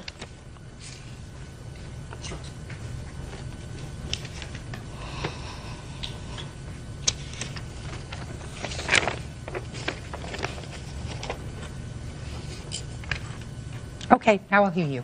All right, how you doing? First of all, I seen Mr. Walker, my daughter's father, that day, and he said that Shaniqua was home to give her a phone call. So I gave Shaniqua a phone call, and she answered the phone. I said, can I speak to Shaniqua? She said, Shaniqua's not here. Shaniqua's at her grandfather's home. So I goes to the grandfather home. Shaniqua wasn't there. So I called her from the grandfather home, and I asked her, I said, what? I said, do you have a problem with me? And she said, no, I have a problem with the way you treat your daughter. And I said, what do you mean? So we exchanged words on the phone, but I never went out to her home. So then the next time I really seen these people was when I went there with the police to get my daughter after the custody hearing that he did not show up at. It's all basically over. She doesn't like my daughter. My daughter's only 2 years old. She was abusing my child, and I wasn't going to let my child stay there and be abused. So this is what this is all over. A 2-year-old girl that he has a baby by me first and not her. So she made it her business to go out and have a baby. Fine, fine and dandy. So, you know, you mistreating my child. Every time I turn around, you Listen to me. Yes? Listen to me. I don't know anything about the screen door. The police report was made on the same day as this incident, on the 24th. On the 24th, the child was still living with them. Common sense would indicate to me that you were pretty angry when you went over to the grandfather's house and found that your child wasn't there. 100%. Right. And then what you expect me to believe is that you didn't go over to the house to confront her about lying to you. That's what you want me to believe. Well, basically, you're going to believe what you want to believe. But No, what I'm just asking. I went back to my home where I live at in Clementon, which we was already in municipal court for this case. When she came to municipal court, she had no pictures of the door. That's why the judge threw it out. Listen to me. It's not what I'm saying to you. Okay, what are you saying? You want me to believe that after she gave you the runaround and said that Shaniqua is not at her house, the grandfather's house, first she lied to you, then she sent you on a wild goose chase to go and find your daughter where your daughter wasn't visiting. You want me to believe that you just merely accepted that and went home. I just want you to believe the truth. That's what happened. I don't believe you. Okay. Judgment for the plaintiff in the amount of $324, which is the amount to fix the door. Thank you. That's all. Ladies are excused. You may step out.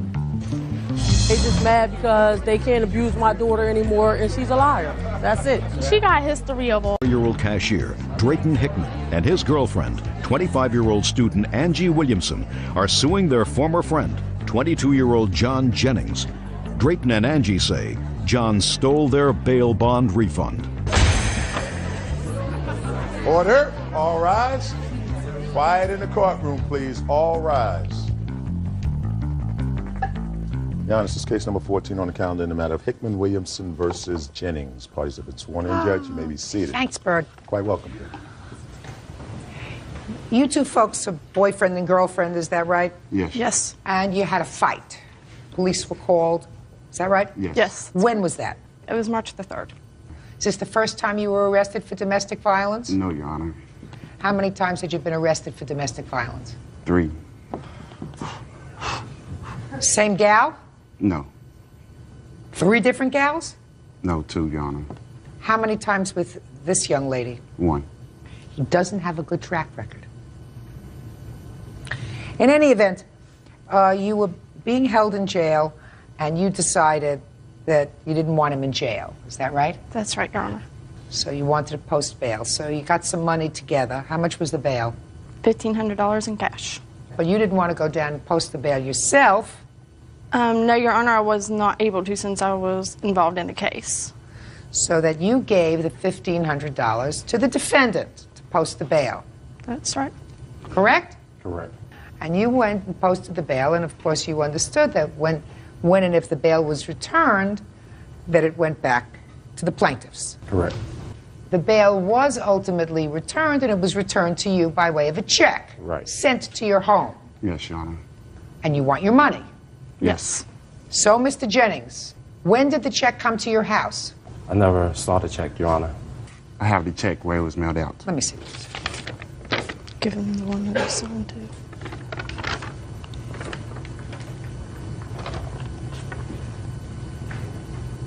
Well, this is $1,289. Yes, that was after fines and court Yes. costs, Your Honor. When did you call Mr. Jennings to ask him about the money? I called him every day after the court hearing, every day, sometimes twice a day. And what did he say the very next day? He said he had not received the check yet. Did you call him the next day? Yes. I asked him every day, too, Your Honor, because he was my friend, and I used to hang around him. So I asked him every day, and he denied receiving the check. Did he ever say to you somebody had stolen his ID, which is Yes. his defense? Yes. When was your ID stolen, Mr. Jennings? About the 15th or something like that. All right. So let me ask you some specifics. So you got a call from the plaintiffs the very next day. So you were on alert that this check was going to be coming. Right. Do you work? No, not right now. Were you working then? No. So you were home? Not always. You were home enough to get your mail Right. every day. Yes. Who else lives with you? A friend of mine. Who? This guy named Tommy. Tommy what? Did you ask Mr. whether he had seen the check? Yes. And what did he say? He said he hadn't seen it. Now tell me where your mailbox is. The mail comes into my door. It's a slot in the door. They slide the mail through. And only the two of you were there? There's people in and out my apartment all the time. People invited by whom? Me. So you find out who stole the check. They're not going to be out the money. Sir, if what you're suggesting is that somebody came and stole that check, forged your name to the check, which they would have had to have done, is that right? Right. Take it to a bank where they had an account, or to this bank. I have his signature, Your Honor. Can where I he see it, please? Cashed the check. Can I see it? And I Statement from the BP. also have a written statement from the manager at the BP gas station where he cashed the check. It was cashed at a gas station, not a bank. I'm looking at your answer, Mr. Jennings, where you signed your name. I'm looking at this check, so whoever signed your name not only signed your name, but also was a pretty good forger. So it had to be somebody who knew your signature really well. If someone stole my ID, enough practice, they can forge your name right. Well, enough practice. Let's see when this was done. I have a written statement from the manager at the BP that Let me said see it, please. that it was him. Let me see.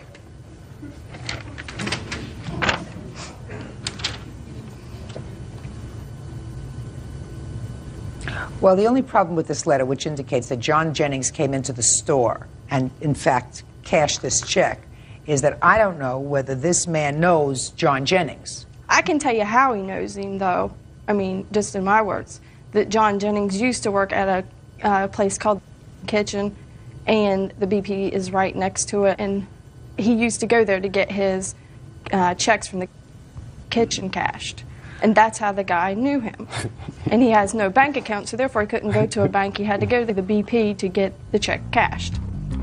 Judge Judy continues in a moment. Gibson says when boyfriend Drayton Hickman was arrested for domestic violence, she gave former friend John Jennings money for his bail.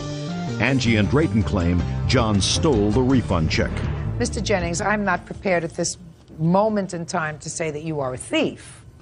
I may think it, but I'm not prepared to say it. Whether you are a thief or not, you have the ability to find out who actually, if it wasn't you, which I doubt, stole your ID, cashed this check because you live with one other person and you know, according to you, who else comes in and out of your house. Right. So you go find them, sir. Well, yes. Well, when she called me from the courthouse saying that the check had been cashed with my ID, had called to the courthouse and was trying to find this out. And I was on my way down there, and I seen a mutual friend, and this friend told me that they said that I robbed them, and I was doing them a favor by going to bail him out of jail, and for them to accuse me of robbing him, I don't think that I should have to figure out who done You it. probably did rob them, sir. Excuse me, Your Shh. Honor. I'm sorry. You probably did. Mr. Jennings, I am not a handwriting expert. However, I've been on the bench for a very, very long time and have had the ability to compare signatures, to take expert testimony in the field of forensics, and I look at those signatures, and they're the same.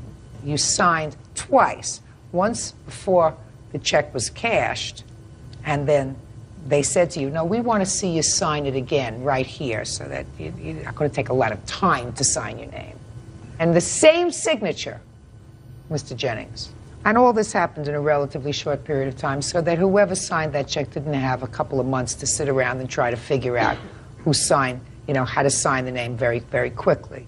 It was somebody who'd been signing the name for a very long time. How old are you? 22. Like 22 years. Anyway, judgment for the plaintiff in the amount of $1,289.75. Thank you. Parties are excused. You may step out. I totally trusted him, too, with my money, or I wouldn't have given it to him in the first place. I just think it's some BS. I never thought he would do that to me. because we've known each other for so long. Sales rep Jeannie Kula is suing her neighbor, graphic designer Richard Schumacher, for the cost of her cat's vet bills. Miss Kula, you were going on vacation, and you have cats, and you enlisted the defendant's assistance in taking care of your cats while you were away. I don't quite understand the arrangement that you made with him, but you will explain it to me, I'm sure.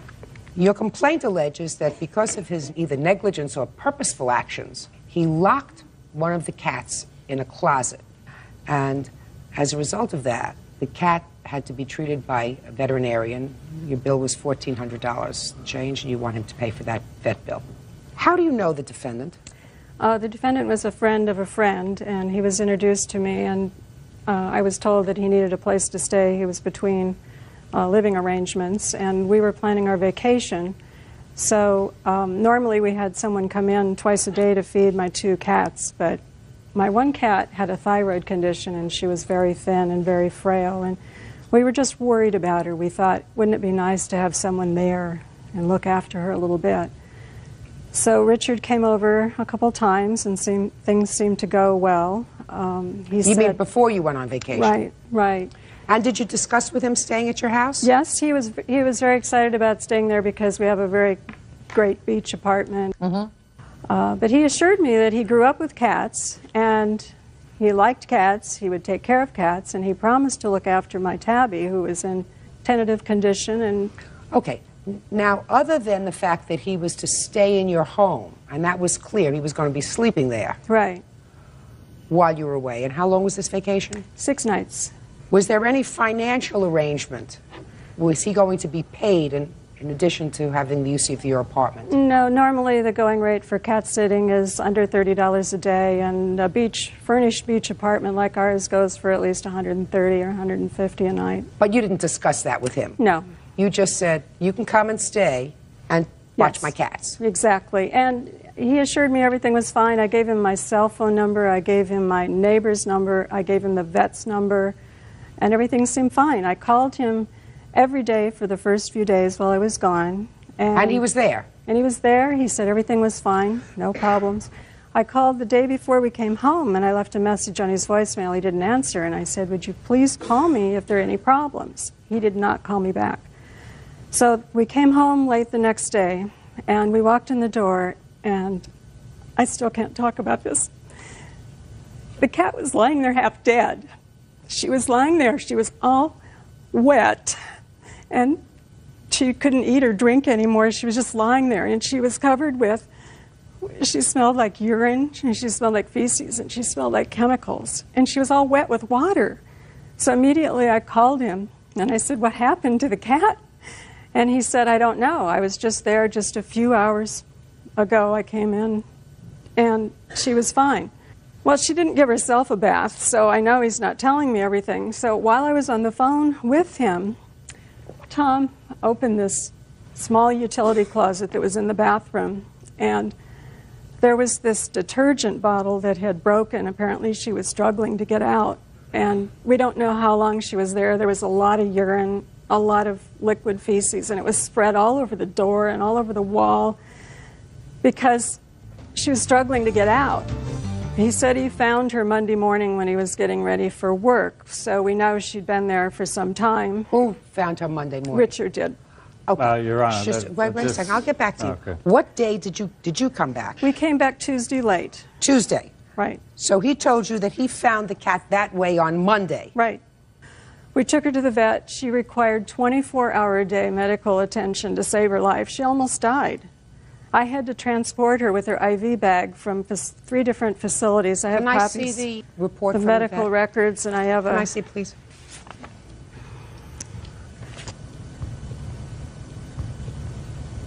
Your Honor, may I say one more thing? No, say nothing. I got it.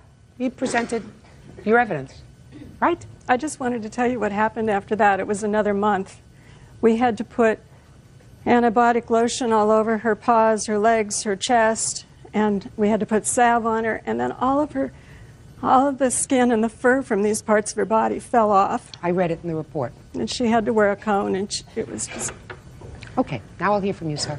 This is a very simple case, Your Honor. I was already living at the beach. I was not between residences. I lived actually in a nicer place than her condominium, which her balcony overlooks the chart house's roof and air conditioning system. So, I mean, it's not the... Get on with it, sir. I did her a favor to feed her cats and take care of her your cats. arrangement was to stay there. Yes. Your arrangement was to stay in her home. Yes. Okay, so this wasn't going in and feeding her cats. You were going to be living in her home. Well, I was supposed to stay at her house, feed her cats in the morning and the evening, water her cats, make sure they didn't get outside. But you were staying there, sir. Yes. That was the arrangement. Yes. Okay, so tell me what happened. I stayed there. I fed the cats as I was instructed. It was a very complex feeding schedule, 3 different kinds of food, exact amounts of water, specific bowls, very kind of neurotic method of feeding cats. But I worked every day. I left approximately 7:30. So tell me what happened on Monday. The cats I fed in the morning. Both showed up. Monday evening when I showed up, they were both around. I put the bowls out. One cat, the healthy, older, darker cat, came and ate the food. The other cat, I called, it didn't show up. I looked around for the cat, couldn't find it. I figured if the cat gets hungry, he'll come and eat the food. So the next morning, after taking a shower, I heard a banging in the closet in the guest bathroom downstairs. I opened the door and the cat jumped out. I looked immediately at the white tile floor. There were no tracks. There was no bleeding. There was no, I checked the cat out. The cat walked 15, 20 feet into the living room, laid down underneath the dining room table in the sun, and went to sleep. As far as I could tell, I'm not a pet doctor, or I don't have cat ESP, but it looked fine to me. It was laying in the sun sleeping. Mr. Schumacher, you indicated to me earlier in your testimony that you had your own apartment at the beach, and it was a nicer apartment than the apartment that Mrs. Kula had. Yes. Is that right? How far away from her apartment was the apartment that you were renting? Half a mile.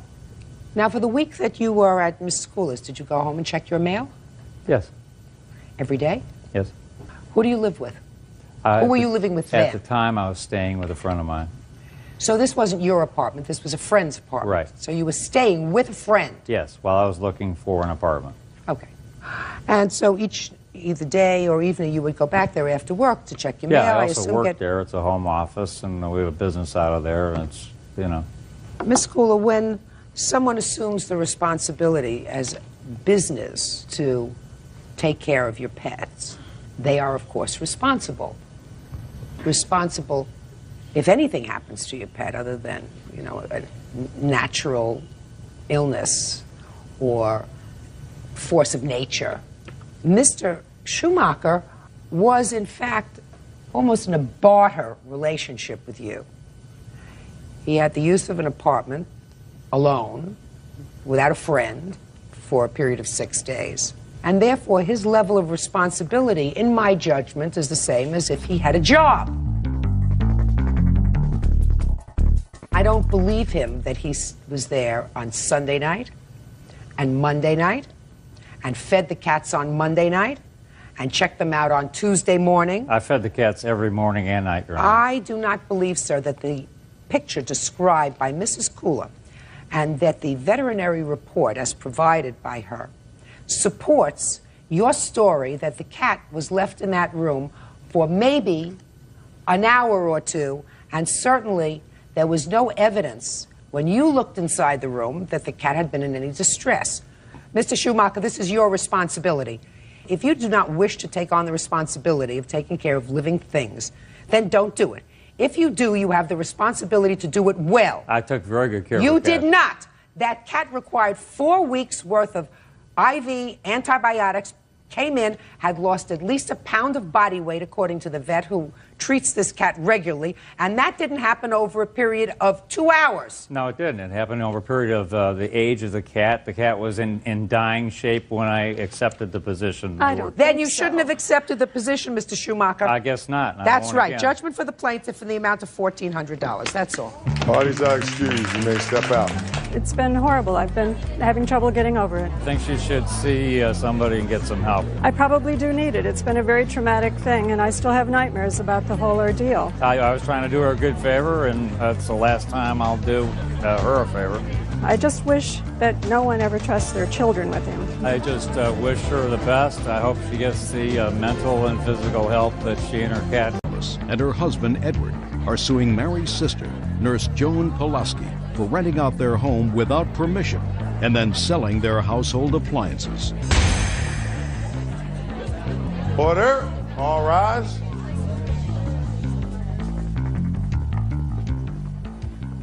Now, this is case number 126 on the calendar in the matter of Gonzalez versus Pulaski. Thank you. Parties have been sworn in, Judge. You may be seated. Sir, have a seat. Is this your sister? Yes, it is. According to your complaint, some time ago you purchased a house for your mother. The house was in close proximity to where your sister lives. Yeah. And the intention was that your sister would take care of your mother because her health was failing. You live far away. 300 miles. Your mother did pass away when? December. We buried her Christmas Eve. Of 2001? Yes. And it is your claim that your sister did some unauthorized things with the house. She rented it to someone without your knowledge, and the renters caused damage to the house. You want the money that she took in rent and also to pay for the damage done to the house. She also sold the appliances that we had in the house. Your sister says she made certain executive decisions with regard to the house. In whose name is this house titled? Ours, Your Honor. Is that correct? That's correct. You know, Your Honor, I originally thought it was my mom's house. As a matter of fact, I thought it was the sweetest thing they ever did was buy my mom a house as a gift. Just what? Okay. House is titled in your name? Yes, Correct, it is. Your Honor. After your mother passed away in December, what kind of communications did you have with your sister with regard to the house? When she agreed to keep an eye on the house and I gave her a key for emergencies, seeing it's in Chicago and it's wintertime, I was in constant contact with her, and I have a copy of my cell phone bill showing how many times I did call her, and it stops when she refused to start answering the phone. How come you hadn't put the house on the market for sale? We didn't put it on for sale. No, we weren't sure what we were going to do with the house. Well, what were your options? Sell it, rent it. Okay. Was there any financial arrangement between you and your sister that you were going to pay her any money with regard to keeping an eye on the house? No. No. Now, when did you go to the house and find that there were tenants there? This was on April 12th, 2002. We had a chance or an opportunity to go there to check up on the house and find out why she hadn't been answering the phone. We walked in, I found the door unlocked. We found cars in the backyard. I seen my sister standing right there as soon as I walked in the house. And she's standing there with her hands on her hips, and she sees me. And the first thing out of her mouth was, "They won't pay me the second month's rent." It was amazing, unbelievable. You say there were appliances that were sold. What appliances were sold? Washer, dryer, refrigerator, 2 TVs, VCR. Air conditioner that came with the house. We came in, everything was gone. When you came in on April 12th, everything was gone? Everything was out of the house. I asked her how come she did it. She says, I needed money. So then I confronted her about the house. She says, well, you weren't living there. And I says, we didn't tell you to sell anything. We didn't tell you to rent it.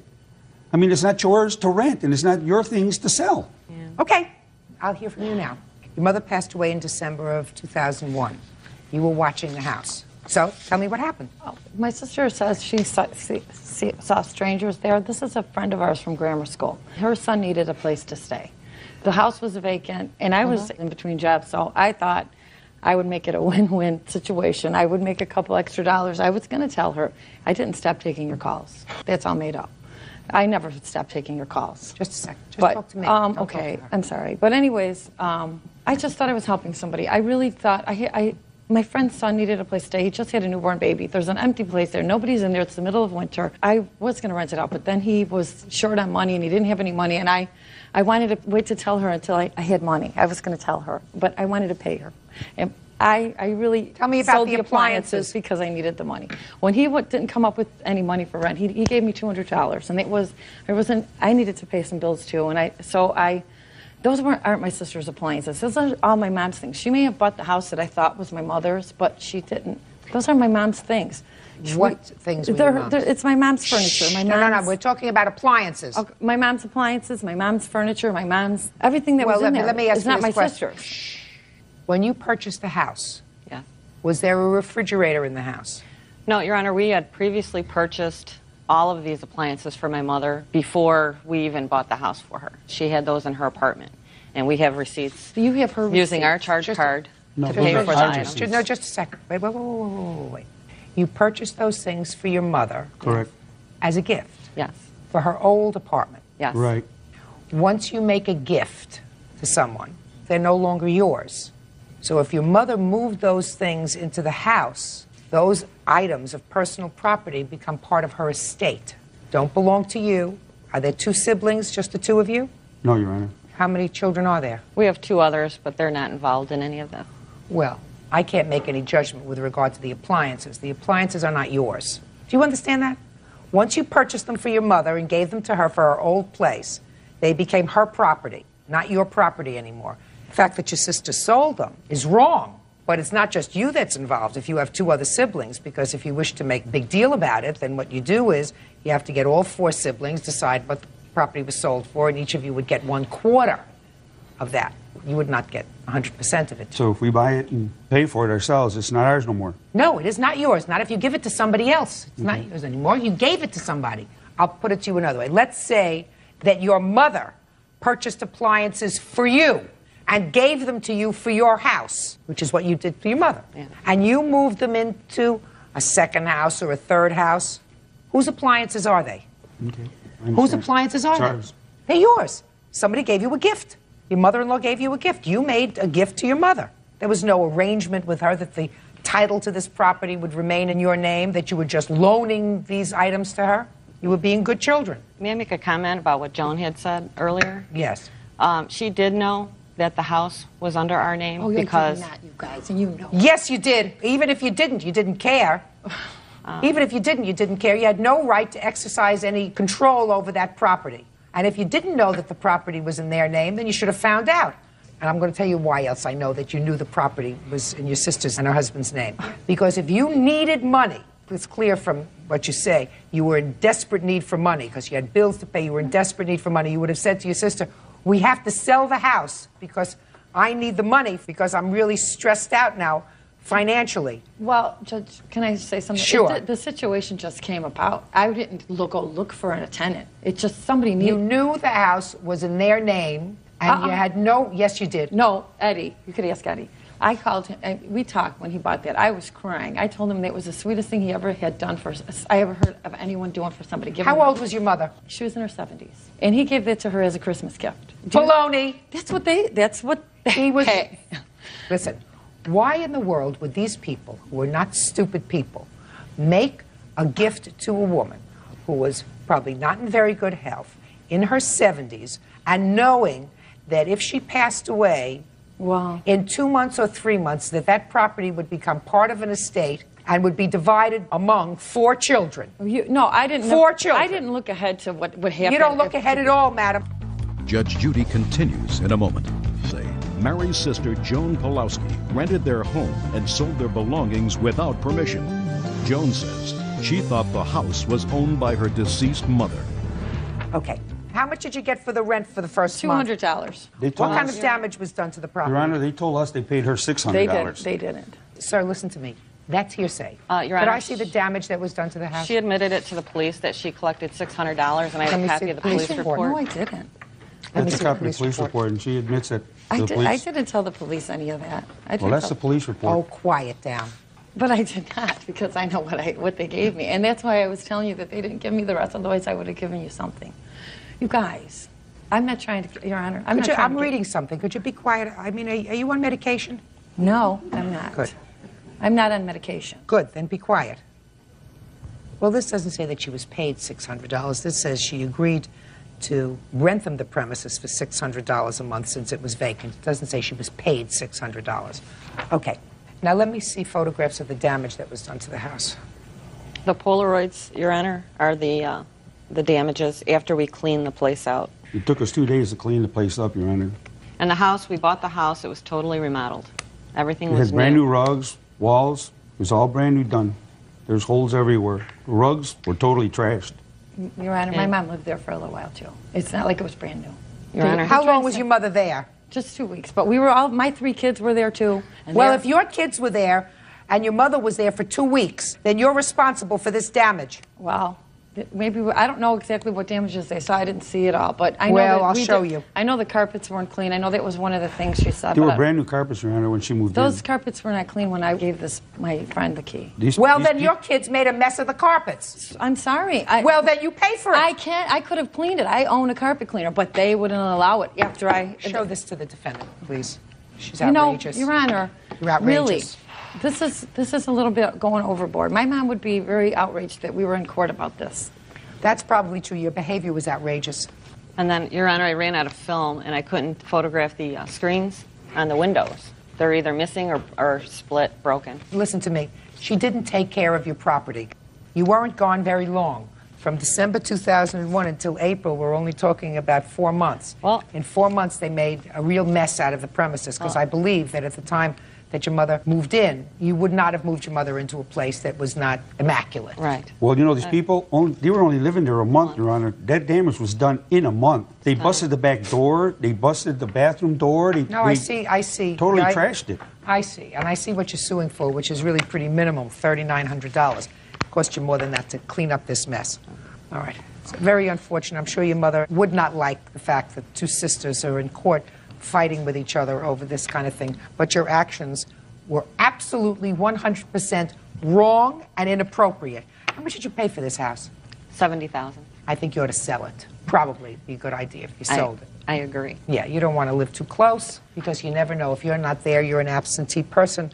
Your sister might get angry with you one day. You never know what's going to happen. In any event, it'll cost you at least $3,900 to put this place back in order. That's what you're suing for, judgment for the plaintiff. That's all. Parties are excused. You may step out.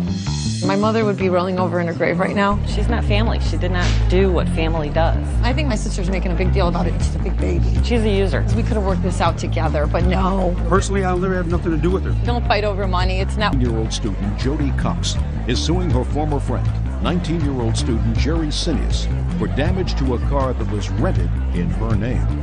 Miss Cox, the defendant was a friend of yours, and according to your complaint, you were foolish enough to rent a car for him, your name, using your credit card. Is that right? Well, the car, it was in his name. I was the second driver. He just needed me as a second driver so he could use the credit card. So you used your credit card? Yes. But the intention was for him to use the car? Yes, I wasn't going to be there at all. I was just doing him a favor. This way he could take his trip, and he told me he was going to pay for everything in cash. Where was he going? Virginia, I believe. But you weren't going to be on the trip. The car was for him. Is that right, sir? Correct. And then the car got smashed up. Yes. And they've sued you. No, well, they charged me, and on my the credit mother paid card, it off. on your credit card. Yes. How much did they charge your credit card? $1,400. I have a statement. I'd like to see it, please. I also have the estimate for the damage and a picture of the car. I just want to see what they charged you. Okay. $1,400. When did you take this trip, sir? On the 12th of April, I believe it was. And there's no question that the car was damaged while you had it on this trip? Correct. Let's hear you. Judy Cox says former friend Jerry Sinius wrecked a car rented in her name. Jerry says he wasn't driving when the accident occurred. Go ahead. Okay. Well, we took the trip, right? On Who's the way we? back, me and my other 2 friends, Kenneth and Roy. We took the trip. Which one is this? This is Kenneth. On the way back, I was a little tired, so I let him drive the car, right? But me and Jody had the understanding that he would be the second driver. So on the way back, we got into an accident. Just a minute. You had that understanding with her? Correct. Is that right? We had to understand that he would be driving to Virginia, and if he got tired, someone else would drive. Yes. Which was Kenneth. Yeah. All right. Now, on the way back, Kenneth got into a little accident.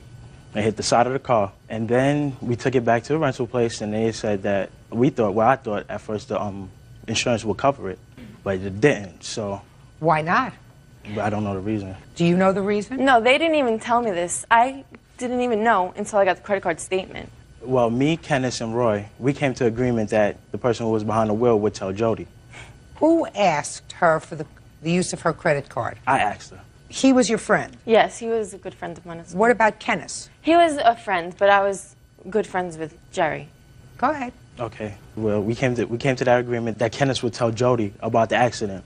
Well, he didn't. So she found out through the statement. Well, so I felt, me personally, I felt I wasn't responsible for the accident, being the fact that I wasn't behind the wheel. Had I was behind the wheel, I would take full responsible for it. But I wasn't behind the wheel, so I don't feel I was responsible. I don't think you're a bad person. A little shifty, maybe. But let me just outline what you've testified to. And you tell me, because I really don't think that you're a bad person. Misguided, maybe. So let me outline what we have. She was a good friend of yours. Correct. You asked her, you, alone, asked her for a favor. Correct. The favor was, can I use your credit card? Some friends of mine and I want to take a trip. Correct. And I don't have a credit card to use. Can I use your credit card? She says yes. Rent a car and you go on the trip. Correct. You get tired. Yeah. She didn't get tired. You're right. You got tired. You have the following choices when you get tired. You can pull off the road and take a nap. You can say, I've driven enough today. You chose to allow your friend to drive the car. She didn't have your friend drive the car. You chose, you, who had the original agreement with her, let your friend drive the car. He gets into an accident. Were you sleeping at the time? Yes, I was. So you don't know about the accident? No. You don't know what happened? Not exactly. You have no idea what happened. Then, instead of you telling your friend who went out on a limb for you, listen, we had an accident, and let's see what the responsibility is here, you decide to let Kenneth tell her. But we came to agreement. Not with her. With him. With him? Yes. What does that have to do with her? Nothing. Right. Nothing. She's the innocent. Little stupid, but innocent. Now, you don't say to Kenneth a few hours later, did you call Miss Cox and tell her about the accident? Yes, I did. And what did he say to you? So I asked him, did he call her? He didn't reply. He didn't reply, and that was good enough for you. He said he was going to call her. He said he was going to call her. Correct. So then did you say to him the next day, did you call her and let her know about the accident? Yes, I did. And what did he say? He said, I'm going to call her. You didn't say to him, let's sit down right now, because this is not right. She did me a favor. The favor was, let me use her credit card. Correct. Let's sit down right now and you pick up that phone and call her and tell her that you had an accident. You didn't do that, right? You just figured. That he would call and tell her. You believe that Kenneth is responsible? Because he was behind the wheel and... You believe that Kenneth was responsible and that he should pay for it. Is that right? Yes. Is that right? Yes. Good. So this is what we're going to do. I'm giving her a judgment for $1,400 against you. If you think Kenneth is responsible, you take out a summons and sue him. Do you understand? Yes. That way, she's dealing with the person who she made a contract with. Correct. You then are dealing with a person that you feel is responsible. That's your problem. Don't visit it on her. You got it? Yes, ma'am. Judgment for the plaintiff in the amount of $1,400. That's all. Thank you. Parties are excused. You may step out. Honestly, I thought I wasn't going to be charged for the $1,400. I did a friend a favor and I got beat in the long run. Retired driver Rafael Valley is suing his son, 27-year-old truck driver Jose Valley, and his daughter-in-law, 22-year-old customer service rep Cynthia Valley. Rafael says the couple owes for a loan to bail Jose out of jail. Order. All rise.